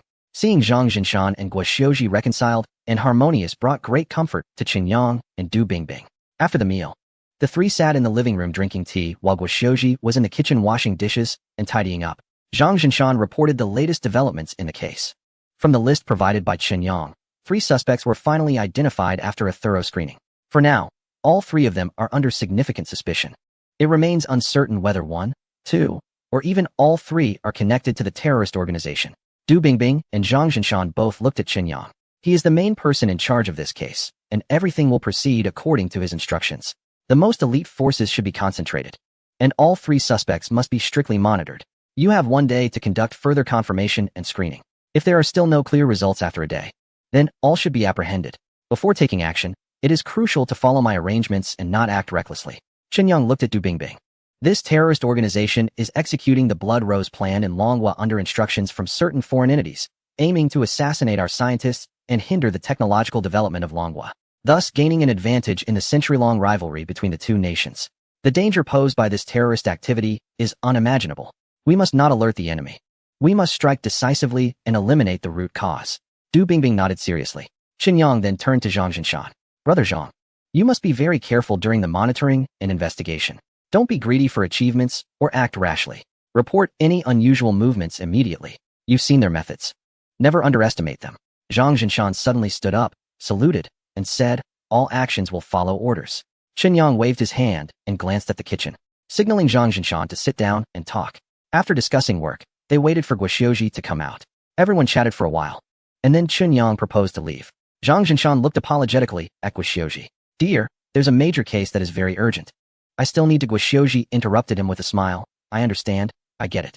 You go ahead. I'm already very satisfied that you can find time to come back. She then looked at Du Bingbing. I'm sorry for the trouble, but please accompany him. It must be tough for you. You all haven't rested. It must be a significant case. Thank you for coming to see me. She held Zhang Jinshan's arm. Stay safe, and don't forget to drink water. The 3 of them left together, and Guoxiuji kept sending them off to the car. Through the car window, she continued to wave, Bingbing, Yangzi, come visit often. The black tank drove away, and the 3 inside fell into silence. Du Bingbing felt a bit embarrassed. When Guoxiuji mentioned leader, it was obviously directed at her. After all, she was the captain of the criminal police team and Zhang Jinshan's direct superior. However, Guoxiuji didn't know that Qinyang was the real high-ranking leader. Zhang Jinshan began to explain. Advisor Chun, Xiuji doesn't realize. Qinyang quickly interrupted. That's enough. Brother Zhang, we've known each other long enough. You know what kind of person I am, right? Would I care about this? My identity is inherently confidential. In front of your sister-in-law, I'm just a young guy, your little brother. At that moment, Zhang Jinshan and Du Bingbing looked at Qinyang with a sense of inexplicable awe. Is it true that those in high positions have a particularly broad vision? Next, Zhang Jinshan quickly organized efforts to monitor 3 suspects, initiating a new round of precise screening. Once the results are out, there will undoubtedly be an intense exchange of fire. Du Bingbing is stationed at the police station, with teams of bomb disposal officers and armed special police on standby, ready to assist at any moment. Chapter 293. Brother Zhang is missing. His life or death uncertain. Qin Yang is the leader, strategizing and making decisions from afar. So he naturally doesn't sit idly in the office waiting. Once the results are available, Du Bingbing will report back. After giving all the instructions, he drove home and had a good night's sleep. The next morning, he drove to the temporary headquarters of Qingyang Pharmaceutical, renting several entire floors in a high-end office building.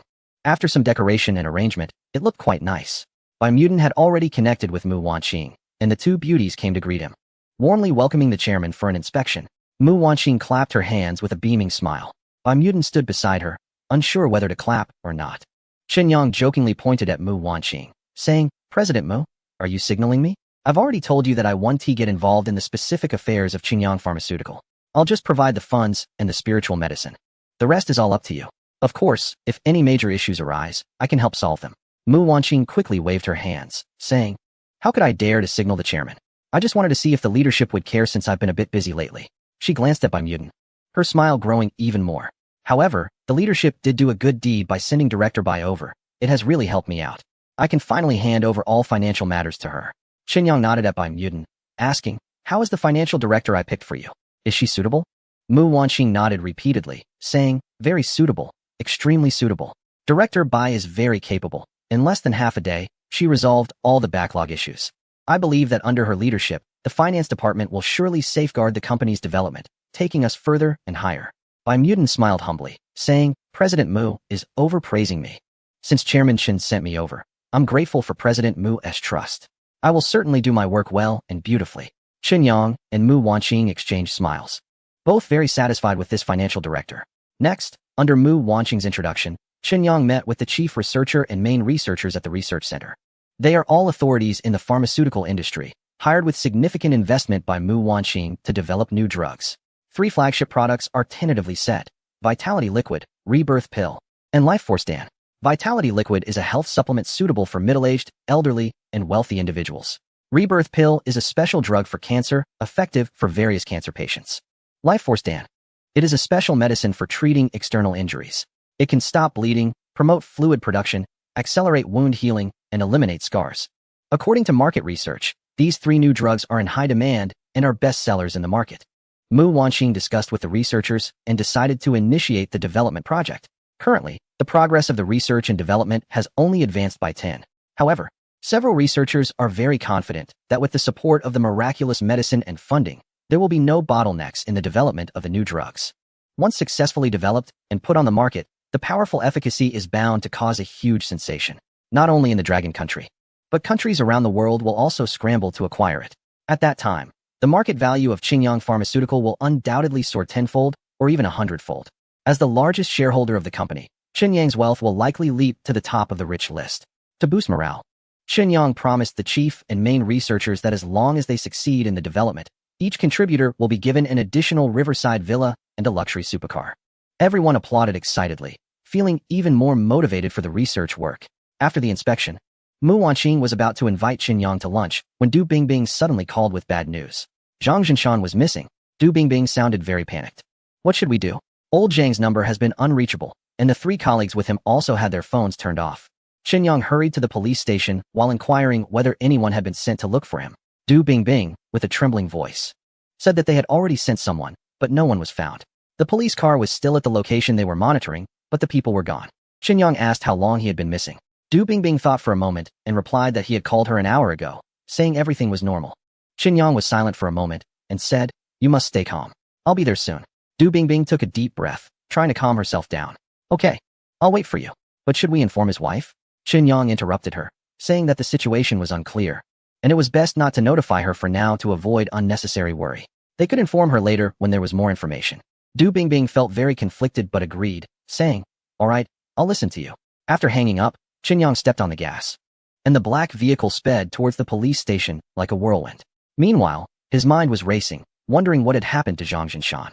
Was he being followed by a suspect and worried about being exposed, thus shutting off his phone? Or had he been attacked by terrorists and possibly killed? Or perhaps the terrorists showed mercy and did not kill them, but just imprisoned them? Upon entering the police station, Qinyang immediately notified He Hu to lead the 5 investigation team leaders to come for a meeting. He also asked Du Bingbing to inform the key police officers, especially those involved in the investigation of the 3 suspects, to join the meeting. After gathering information and analyzing the case, Qinyang learned that this morning, Zhang Jinshan, accompanied by 3 subordinates, was tracking a suspect named Zhao Meiyue, a university biology teacher with a doctoral degree, at a friendly exchange conference on natural sciences. She had several interactions with a person referred to as the White Rose. The police car was parked at Zhao Meiyue's home, located in a high-end villa district, where Zhang Jinshan and his 3 subordinates suddenly disappeared. Qinyang quickly made arrangements for the remaining 2 suspects to be pursued and investigated by the original team. He personally led a team to investigate the disappearance of Zhang Jinshan, while also looking into the lead concerning Zhao Meiyue. It seemed likely that Zhao Meiyue was involved in something problematic, but the extent of her involvement and the role she played were still unknown. With no sign of Zhang Jinshan or his body, it was not prudent to jump to conclusions. At that moment, Qinyang, along with He Hu and Du Bingbing, as well as a team of elite detectives from the Criminal Investigation Unit, rushed to Zhao Meiyue's home, a standalone villa. The area had already been sealed off by the police, with a cordon in place. Qinyang looked around but found nothing unusual. The entire villa showed no signs of being related to any terrorist activities. If there was anything out of the ordinary, it was that the homeowner, Zhao Meiyue, was also missing. Du Bingbing explained that Zhao Meiyue was an outsider who had come to Jiangsheng for her university studies, completing both her master's and doctoral degrees there. She lived alone in the villa. Qinyang suddenly asked, "Have you checked the surveillance footage for the entire neighborhood? Especially for today?" Du Bingbing hesitated, stating that they had already looked into it. Unfortunately, the neighborhood's surveillance system was undergoing a comprehensive upgrade and installation today, causing all lines to be temporarily disconnected. Consequently, there was no recording of the incident. Qinyang was taken aback and then smirked slightly. What a coincidence. Chapter 294. Mysterious and full of crisis. Qinyang's gaze became resolute as he looked at He Hu and Du Bingbing. The entire event had been meticulously planned, and the person behind it was likely very capable. Everyone needed to be cautious. The 2 nodded in agreement. Qinyang then instructed Du Bingbing to immediately investigate which company was responsible for the installation of the neighborhood's surveillance equipment. He wanted a thorough check from top to bottom. Who issued the upgrade directives? Who had the authority to make such decisions? Next, he turned to He Hu. You need to check Zhao Meiyue's phone communication records and her location data. Also, find out where Zhang Jinshan and his 3 subordinates' phones are located. The 2 immediately set out to investigate. Qinyang then conducted another thorough search of the villa, leaving no corner unchecked, but still found nothing. At that moment, Du Bingbing returned to report that the upgrade and renovation of the neighborhood's surveillance equipment was a plan that had been decided long ago. However, due to busyness, it had been delayed until now. Today, several surveillance cameras had suddenly malfunctioned simultaneously, and the duty officer reported it up the chain. They had no choice but to initiate the upgrade plan. Why did the camera suddenly break? Has anyone figured it out? Qinyang pressed. Du Bingbing shook her head. I asked. The camera was deliberately damaged, but no one saw who did it. Qinyang frowned. In that case, the lead is cut off. Just then, He Hu returned to report. Zhao Meiyue's phone's last known location was an abandoned factory in the suburbs. Coincidentally, Zhang Jinshan and 3 others also had their phone locations at the same spot. Without hesitation, Qinyang waved his hand, instructing He Hu to drive ahead and lead the way. Time was of the essence. Zhang Jinshan's life was uncertain. The sooner they arrived, the better. He might still be alive. To be honest, if anything happened to Zhang Jinshan, he really wouldn't know how to face Sister Xiuji. The convoy sped towards the abandoned factory in the suburbs. It was a large factory, remnants of its former prosperity barely visible, now overgrown with weeds. For some unknown reason, it had never been developed or rebuilt. Immediately, the 3 teams and police sealed off all entrances and exits of the factory to prevent terrorists from escaping and to keep bystanders from accidentally wandering in and getting hurt. Du Bingbing led her team into the factory area to conduct a search. Qinyang followed closely behind. The combat capability of the terrorists was extremely fierce. If Du Bingbing encountered them, she might not last long. Too many people had already died investigating this case, and Qinyang didn't want her to suffer the same fate. After taking a few steps forward, Qinyang suddenly raised his right hand and shouted, "Stop!" Everyone halted in their tracks. Du Bingbing turned back, looking at Qinyang, who wore a serious expression. Is there a problem? Qinyang slowly nodded, his face grave. He didn't speak, but placed his index finger to his lips, signaling her to be quiet. Everyone stood still. The scene was eerily silent. According to the phone locations, the people they were looking for should be here, including Zhao Meiyue, Zhang Jinshan, and his 3 subordinates. However, up to this point, not a single shadow had been seen. Zhang Jinshan's situation was unclear. No sight of him, no corpse. Not even a single terrorist had been spotted.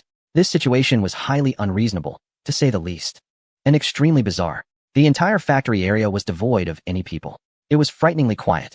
Intuition told Qinyang that this place was very dangerous. It felt as if they were being targeted by demons from hell, ready to swallow them whole at any moment. Qinyang held his breath and focused, activating his heightened senses, especially his hearing, which reached an astonishing level of sensitivity. Every sound in the factory was caught by his ears. At that moment, he could hear Hei Hu's heartbeat beside him, the squeaking of a rat gnawing on something in the corner, and the hissing of a snake coiled on the roof, flicking its tongue. All sorts of minute sounds filled the air. He heard everything clearly. Suddenly, Qinyang's pupils dilated, and a look of terror appeared on his face. "Get out quickly! Withdraw!" he shouted loudly, gesturing vigorously for all the officers and the team members from the third group to evacuate the factory. Hei Hu and Du Bingbing, though unsure why Qinyang gave this order, still executed it resolutely, ensuring everyone evacuated. Qinyang saw Du Bingbing urging the officers to retreat, but she herself did not exit in time. Cold sweat dripped from her forehead. In a moment of urgency, he swiftly stepped forward, covering 20 meters in a flash, and wrapped his right arm around her slender waist. With a loud crash, he broke the nearest window and jumped outside the factory. Boom! A thunderous explosion sounded behind them, flames shooting into the sky and thick smoke billowing. Before anyone could react, there were 3 more consecutive loud explosions from other parts of the factory. The powerful shockwave knocked everyone to the ground, leaving them covered in dust and in disarray. Qinyang brushed off the dust from his head and shouted, "Count the personnel. Are there any casualties?" Du Bingbing and Hei Hu got up, regaining their composure, and quickly checked the personnel.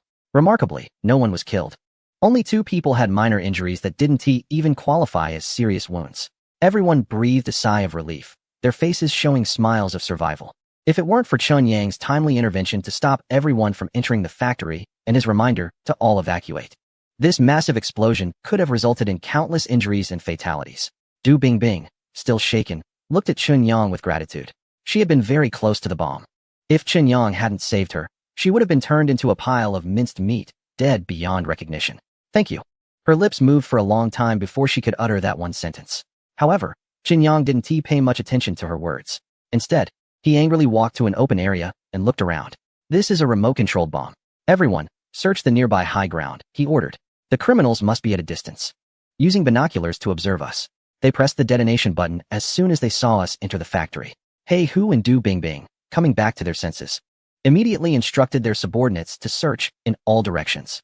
Half an hour later, Du Bingbing and Hei Hu returned one after the other. Du Bingbing reported having found nothing, while Hei Hu informed him, 2 kilometers from here, there's a building over 10 stories high. The rooftop can see this factory. There were cigarette butts recently thrown from the edge of the roof, but the person has already fled. We didn't find anyone. Qinyang felt frustrated. These terrorists were too arrogant and ruthless, setting a trap for them to fall into. If it weren't for his vigilance, they would have definitely suffered a serious setback this time. Du Bingbing and Hei Hu looked worried. They also wanted to catch the terrorists but had no leads. Qinyang took a deep breath to keep himself calm. Since there were bombs installed in the factory, there must be some clues left behind. He activated his special ability and began to search the factory area carefully. Suddenly, his eyes lit up. What is this? In the depths of the factory, he picked up a handful of soil and examined it closely, even smelling it. His companions looked on with puzzled expressions. "What are you doing with a handful of dirt? What clues can you possibly find?" They were clueless. At that moment, to him, the soil seemed magnified many times. Each grain was as large as a soybean, appearing very clear. This was Qinyang's latest discovery. His special ability not only had X-ray vision, but also enhanced insight in fine details. As long as he activated his special ability, he could detect even the slightest anomaly. There was something unusual about this dirt because it contained a trace of foreign impurities. Qinyang was certain that this impurity was identical to the soil outside Zhao Meiyue's villa. "We're going to Zhao Meiyue's house," Qinyang said as he turned to leave. His companions followed closely behind. "Boss, why are we going there again? Didn't we just check and find nothing?" Black Tiger asked with confusion. Qinyang's expression darkened. "Perhaps we overlooked something earlier." A long convoy rushed back to the upscale villa area. Qinyang was the first to dash into Zhao Meiyue's home. "Only you 2 can come in. Everyone else stays outside," he instructed. Black Tiger and Du Bingbing quickly complied. The 3 searched the villa thoroughly, especially Qinyang, who kept his special ability activated throughout. They found no evidence of Zhao Meiyue colluding with anyone and no hidden traps or secret rooms. The 3 were left bewildered. What the hell is going on? Where are these guys hiding? Qinyang stepped out of the villa to get some fresh air. Suddenly, he crouched down at a small intersection and picked up a bit of dust, examining it closely. The soil here also contained some impurities. This trace of impurity was identical to that of the abandoned factory. Sure enough, there was indeed something wrong with this place. Standing at the small intersection, he scanned a distant cluster of villas. Black Tiger approached and whispered, Boss, did you find something? Du Bingbing stared intently at Chen Yang, puzzled by his actions. Chen Yang nodded slightly. All this time, we've been looking in the wrong direction. The problem isn't Zhao Meiyue's house at all, but this entire villa area. Black Tiger's spirit lifted. Finally, there was a new clue. Boss, should we have the brothers check each villa one by one? Chen Yang hesitated. He was very concerned. Since he had confirmed that there was an issue with this villa area, it was highly likely that the terrorists were hiding here. Sending the members of the third group and the police to conduct a search will carry significant danger. The members of the third group are elite warriors, so they are relatively better off. However, the criminal investigation team consists of ordinary people whose abilities are far inferior to those of the terrorists. If they encounter them, it will surely result in heavy casualties. Suddenly, Chen Yang had a strong feeling that someone was watching. The hair on his neck stood up, and he couldn't tell if it was a telescope, a sniper rifle, or perhaps a highly skilled individual with incredible vision. Chen Yang remained calm and whispered, "Let's return to Zhao Meiyue's villa." He was closely followed by He Hu and Du Bingbing as they headed back to the villa. On the second floor of the villa, behind a window, Chen Yang gently lifted a corner of the curtain, revealing a small gap to peek outside. Du Bingbing was very puzzled. "Advisor Chen, what are you doing?" Chen Yang explained while observing, "I had a gut feeling earlier that someone in the distance was watching us. I'm not sure of the exact location, so I can only return and observe quietly." Du Bingbing thought for a moment, but still found it unreasonable. "But this villa is quite far from the nearby ones. Can you really see clearly without binoculars?" Chen Yang didn't answer. He Hu provided an explanation. "The boss has deep skills, and his eyesight naturally surpasses that of ordinary people." Du Bingbing then understood. Suddenly, Chen Yang's expression became serious. In the next moment, his figure dashed out of the room, leaving behind a single command. "Quick! Only take the elites to capture the suspect." In the blink of an eye, Chen Yang had already charged out of the villa's main entrance, heading straight for a large villa in the distance. Bang! Whoosh! A gunshot rang out from afar. A bullet pierced through the air at high speed towards Chen Yang. Is there a sniper? Chen Yang's nerves instantly tensed up, and his body entered a combat state. The bullet whizzed past his ear. As he burst out of the villa, Chen Yang executed a special movement technique, opting for an S-shaped path instead of a straight line to evade the sniper's aim. The sniper, also a skilled individual, quickly adjusted their angle, anticipating Chen Yang's route, and fired 2 more shots. Unfortunately, while they predicted Chen Yang's path, they miscalculated his speed. Initially, Chen Yang covered 20 meters in one step, then 30 meters, and finally 50 meters in a single bound, leaving the sniper stunned. Damn! Is this guy even a carbon-based life form? After the 3 shots were fired, Chen Yang had already dashed into the large villa. Bang! Bang! Bang! In an instant, countless bullets rained down from all directions. Unfortunately, they had underestimated Chen Yang's speed even more, along with his marksmanship. With the enhancement of his 4th-level perfected movement technique, the marksmanship king had arrived. His master-level shooting completely overwhelmed the scene. These terrorists, who had played with guns their entire lives and considered themselves sharpshooters, appeared in front of Chen Yang like a group of novices who couldn't handle firearms. Bang! Bang! Bang! Chen Yang charged in, taking down one after another without obstruction. Behind him lay a trail of corpses. In a large room on the 3rd floor, a white sniper rushed in, panic evident on his face. "Boss, he's coming in. You need to escape." Behind the office desk sat a burly middle-aged man in his 40s, with sharp eyes. He was the leader of these terrorists, David, head of the Eastern China region. Beside him stood a woman from the Dragon Country, Zhao Meiyue. A hint of panic flashed in their eyes. Yet they did not flee immediately. David was about to speak when bang! The door was forcefully slammed open. Chen Yang burst in. The white sniper raised his gun, aiming at Chen Yang. Bang! Chen Yang smiled faintly. "You think you can play guns with me? You need another 100 years of practice." A small hole appeared in the center of the sniper's forehead, and with a thud, he collapsed on the floor. David's palms were sweaty, attempting to appear calm. He looked at Chen Yang. "Who are you? Why are you so powerful?" "He's my best marksman, the top special forces soldier." Chen Yang scoffed. "Who I am is something you're not worthy to know." He turned to Zhao Meiyue. "As a person from the Dragon Country, why are you helping them?" Zhao Meiyue let out a cold snort, a twisted smile appearing on her beautiful face. "Oh, who said I'm from the Dragon Country?" Chapter 296, Stalling for Time. Mutual destruction. Chen Yang was taken aback, his eyes fixed on the woman before him, waves of shock surging within him. "What? She is not from the Dragon Country? How is that possible?" According to police reports, Zhao Meiyue had lived in a rural area of the Dragon Country since childhood and had never been abroad. Nor did she have any foreign friends. How could she possibly not be from the Dragon Country? At that moment, He Hu and Du Bingbing had already caught up. Chen Yang instructed He Hu, "Once this operation is over, investigate Zhao Meiyue's background thoroughly, from her birth to the present, as detailed as possible." "Understood." He Hu nodded. Chen Yang turned his gaze back to David, the middle-aged white man, who was surrounded with no chance of escape.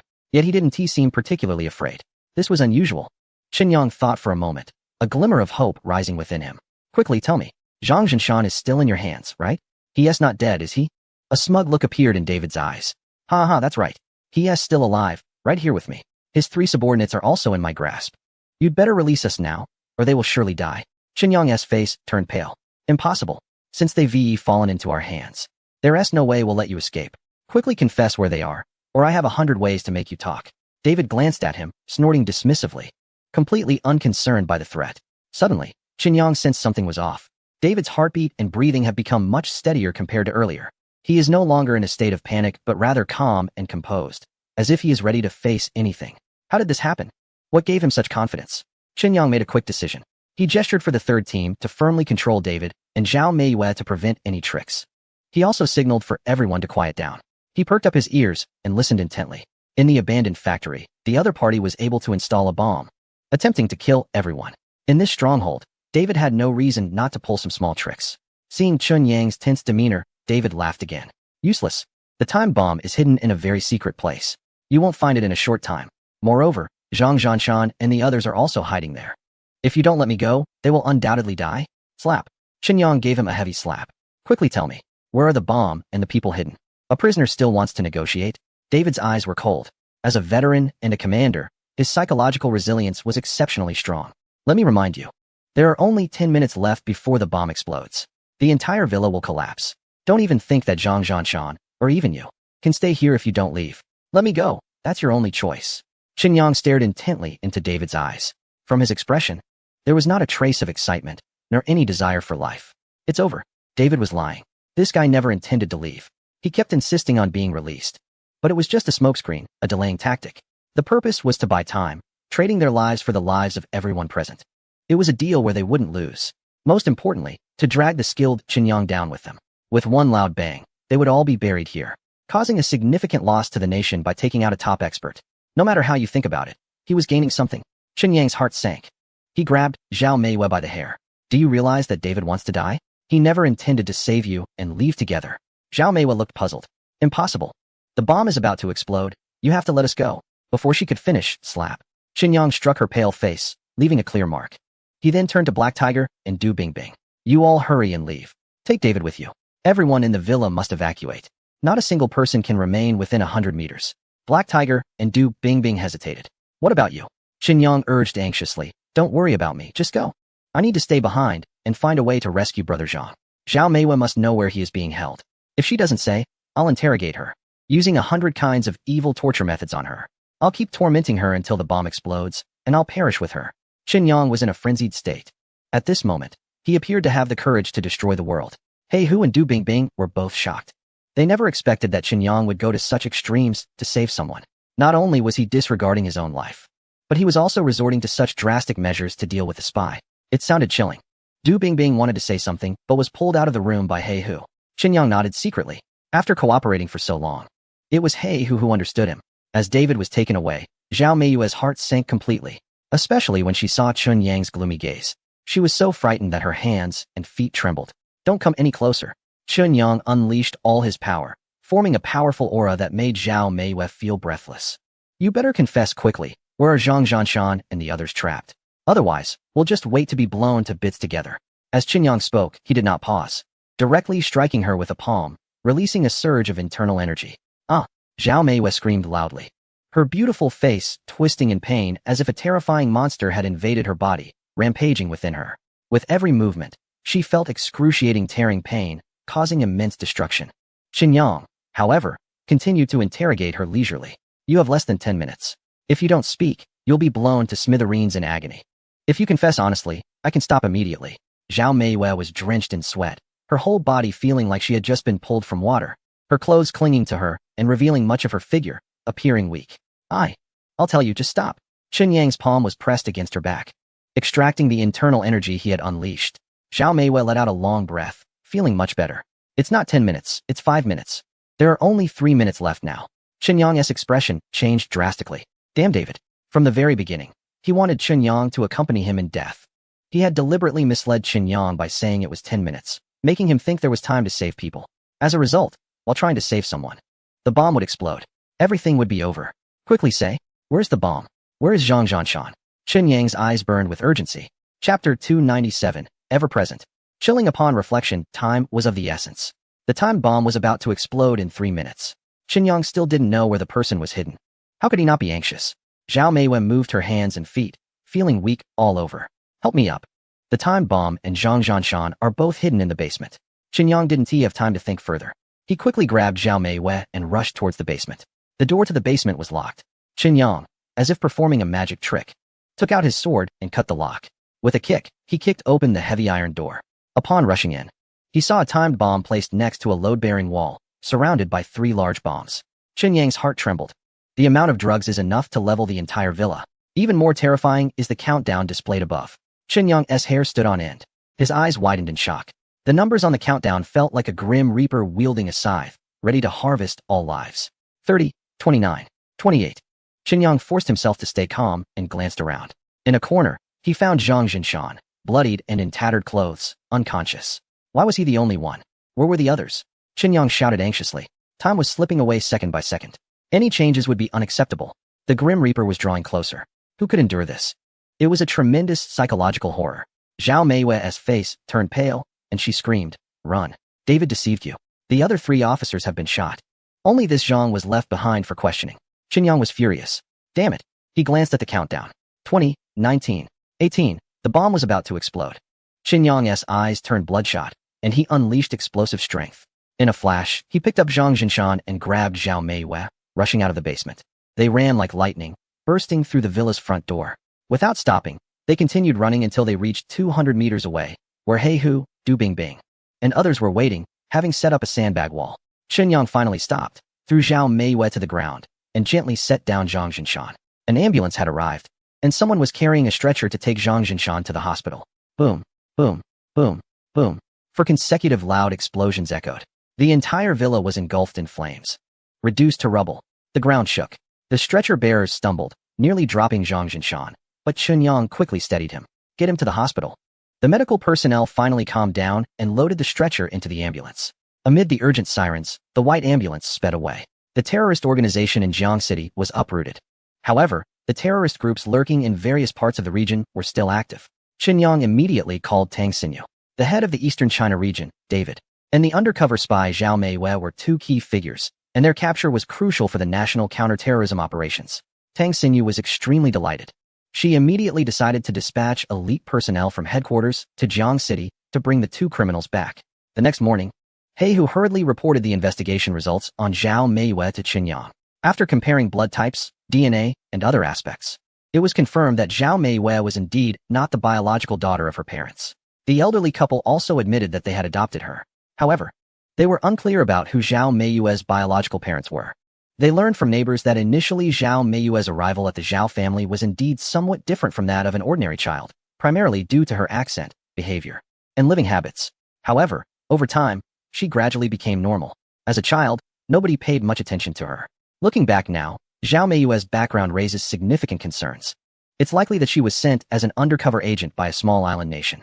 Throughout her growth, she might have been contacted through special means, brainwashed, and kept loyal to certain interests. When the time is right, she would be awakened and given specific tasks. The key point is that the Zhao family is just an ordinary farming household. If such a family could be targeted, what about others, especially sensitive families? Wealthy families, professors, police families, military families, and officials. Could they also have vulnerabilities? How prevalent is this phenomenon across the entire nation? It's truly frightening. Qin Yang immediately reported this discovery to Tang Xinyu, who seemed to have anticipated it. She simply remarked that counter-espionage work is a long and arduous task. Qin Yang felt an overwhelming heaviness in his heart, gaining new and greater motivation for his ongoing counter-espionage efforts. Later, Qin Yang and Du Bingbing bought some fruit and went to visit Zhang Zhanshan. In the hospital ward, Guo Xiuji happened to be absent. Qin Yang patted Zhang Zhanshan's hand, reassuring him to focus on his recovery, though he felt a mix of emotions inside. The test results had come out, revealing that Zhang Zhanshan had suffered brutal torture, with varying degrees of damage to his limbs. His wrists, in particular, were severely harmed, rendering him incapable of physical labor. He couldn't even draw a gun to shoot anymore, and would have to retire due to illness and go home to rest. However, Zhang Zhanshan's expression was relatively calm. He smiled and said, David tortured and interrogated me just to find out how you rescued the White Rose. According to his plan, there shouldn't have been any mistakes. He is very interested in anyone who could disrupt his plans, and he sees you as a significant threat. When I refused to speak, he kept torturing me until I lost consciousness. Qin Yang was moved and patted Zhang Zhanshan's hand again. Brother Zhang, you've endured so much. If you encounter any difficulties in the future, please let me know. Zhang Zhanshan nodded with a smile. Keeping secrets is my duty. As for difficulties, if they arise, I will tell you. At that moment, Guoxiuji walked in. Bing Bing, Yangzi, you're here. A forced smile appeared on her face. Qin Yang felt deeply saddened, feeling ashamed to face her. Sister Xiuji had been so kind and warm towards them, yet they had failed to protect Zhang Zhanshan. Sister, I'm truly sorry. Brother Zhang. Guoxiuji quickly interrupted him. It's normal for police officers to face accidents while investigating cases. You don't need to blame yourself. In fact, from the day I married Lao Zhang, I was prepared for this. Fortunately, he survived. I heard that you almost lost your life while trying to save him.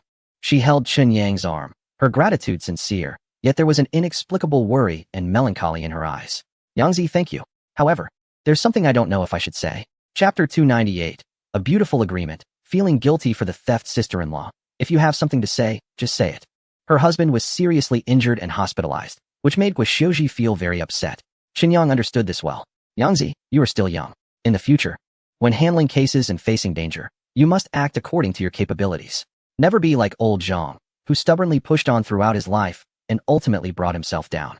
At any time, you need to think about your family, loved ones, and partner who need you and care for you, and will always worry about you.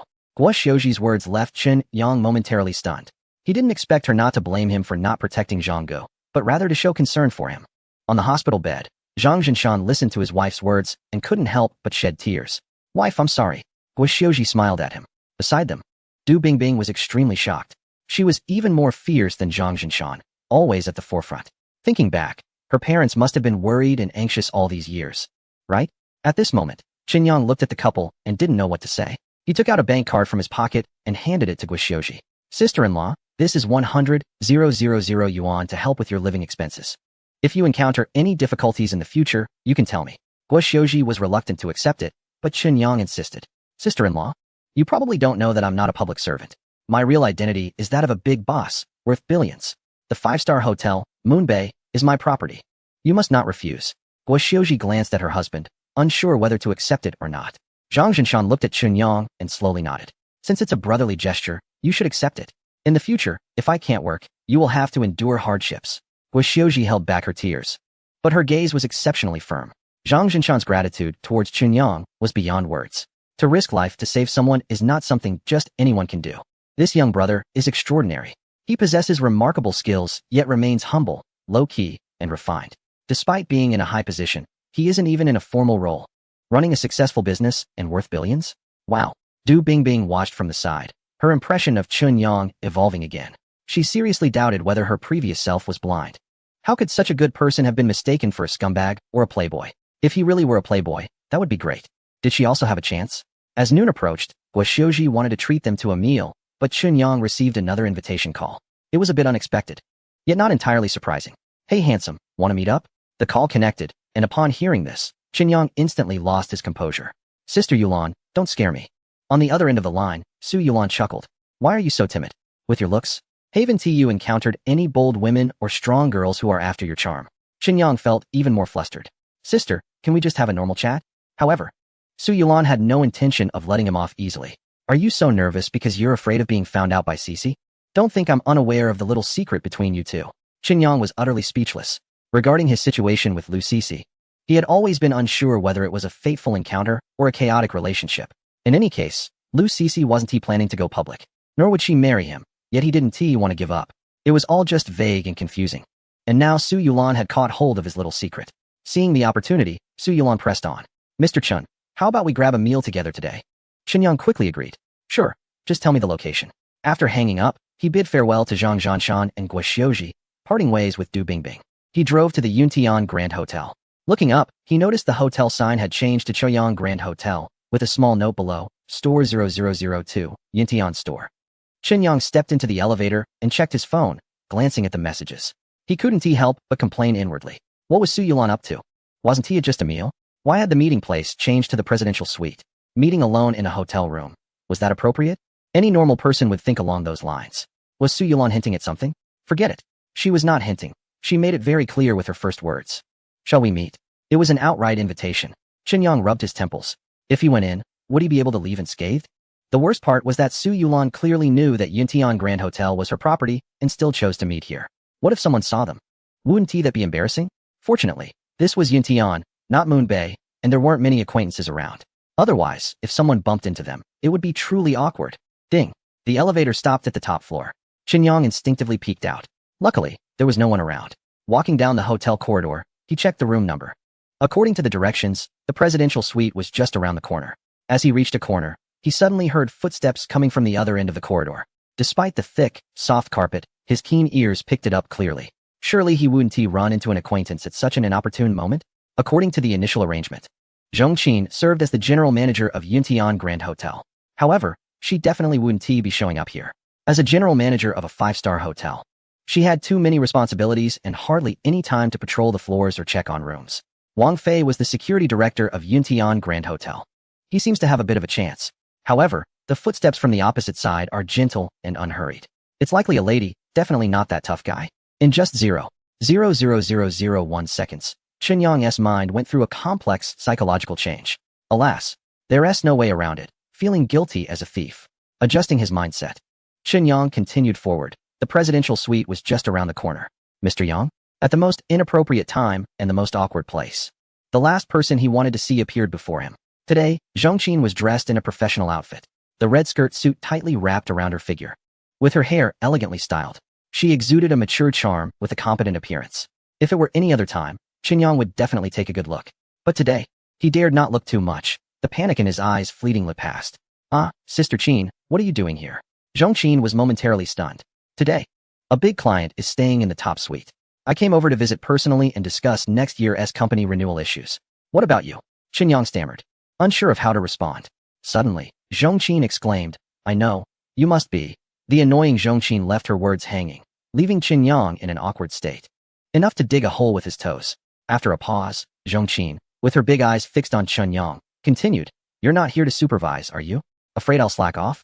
Qinyang's heart, which had been tense, instantly relaxed. Haha, Sister Qin, how could that be? You're doing great. Why would I watch over you? In my heart, you are the most reliable in the entire Chaoyang group. Zhong Qin felt a sweetness in her heart. Her whole demeanor brightened. Thank you for your trust. I will definitely work hard and achieve results. Qinyang nodded approvingly. I believe in you. All right, you go ahead and get busy. I need to meet with an important partner. Zhong Qin nodded with a smile. Okay, you're busy. I'll get back to work. The graceful red figure swayed her hips as she walked away. Qinyang didn't dare to knock on the presidential suite's door immediately. Worried that Zhong Qin would find out who he was meeting, he could only watch her walk further away. Suddenly, Zhong Qin turned around and smiled mysteriously. Mr. Yang, are you meeting a friend in the hotel room? Qinyang was taken aback, but quickly responded, I arranged to have dinner together, just came to pick them up. He shrugged, pretending to be relaxed. Zhong Qin smiled again. All right, you're busy, I really have to go now. Watching her silhouette, Qinyang couldn't help but feel that her swaying figure seemed even more alluring. Knock, knock, knock. Qinyang knocked on the presidential suite door. After waiting 3 seconds without hearing any sound, he pressed the doorbell again. This time, there was finally a sound. Su Yulan carefully confirmed through the peephole that it was Qinyang before opening the door. After Qinyang entered, she immediately closed it again. A wave of orchid fragrance filled the air, 10 times more intense than usual, rushing to his nose. Qinyang's heart raced. Before him stood Su Yulan, wrapped in a large white bath towel, her damp hair piled on top of her head.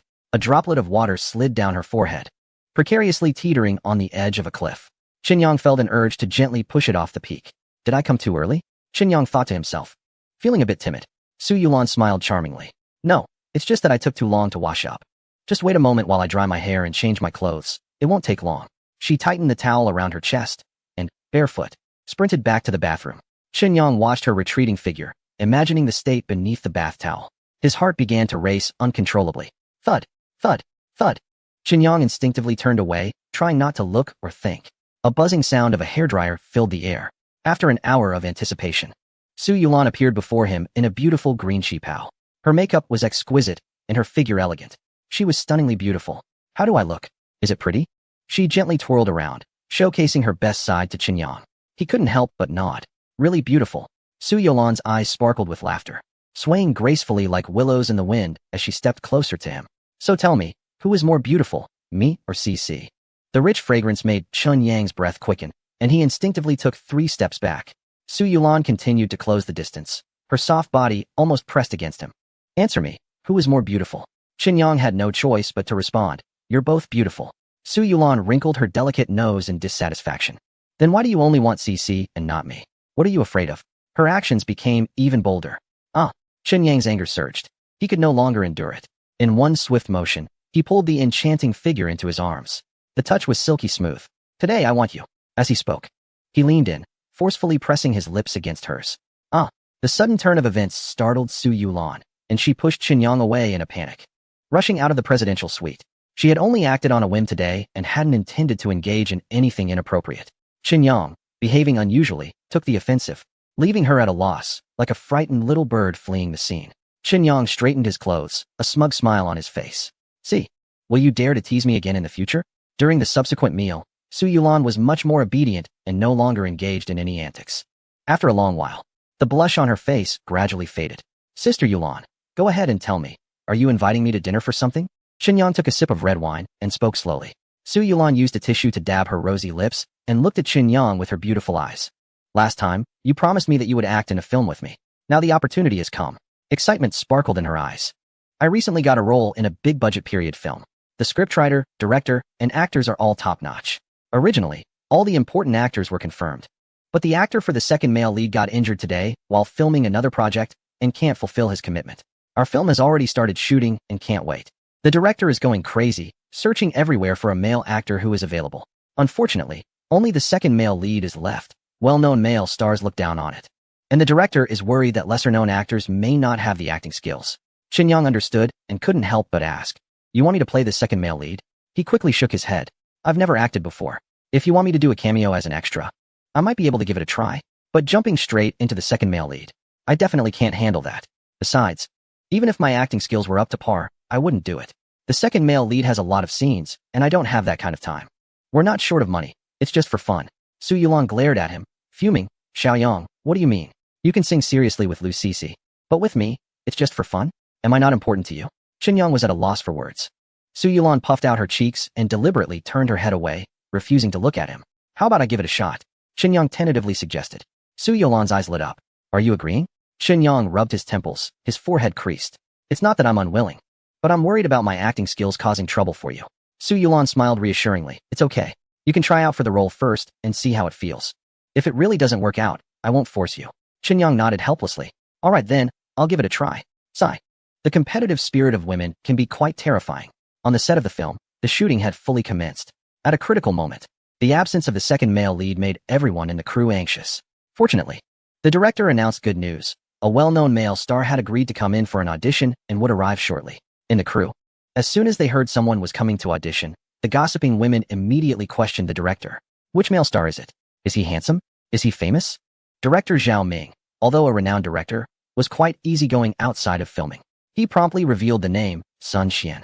Everyone on site became excited. He was a popular young star who had appeared in numerous films and TV shows. There is a certain idol drama in which he plays the leading role. The ratings are exceptionally high, sparking heated discussions online and making the trending lists several times.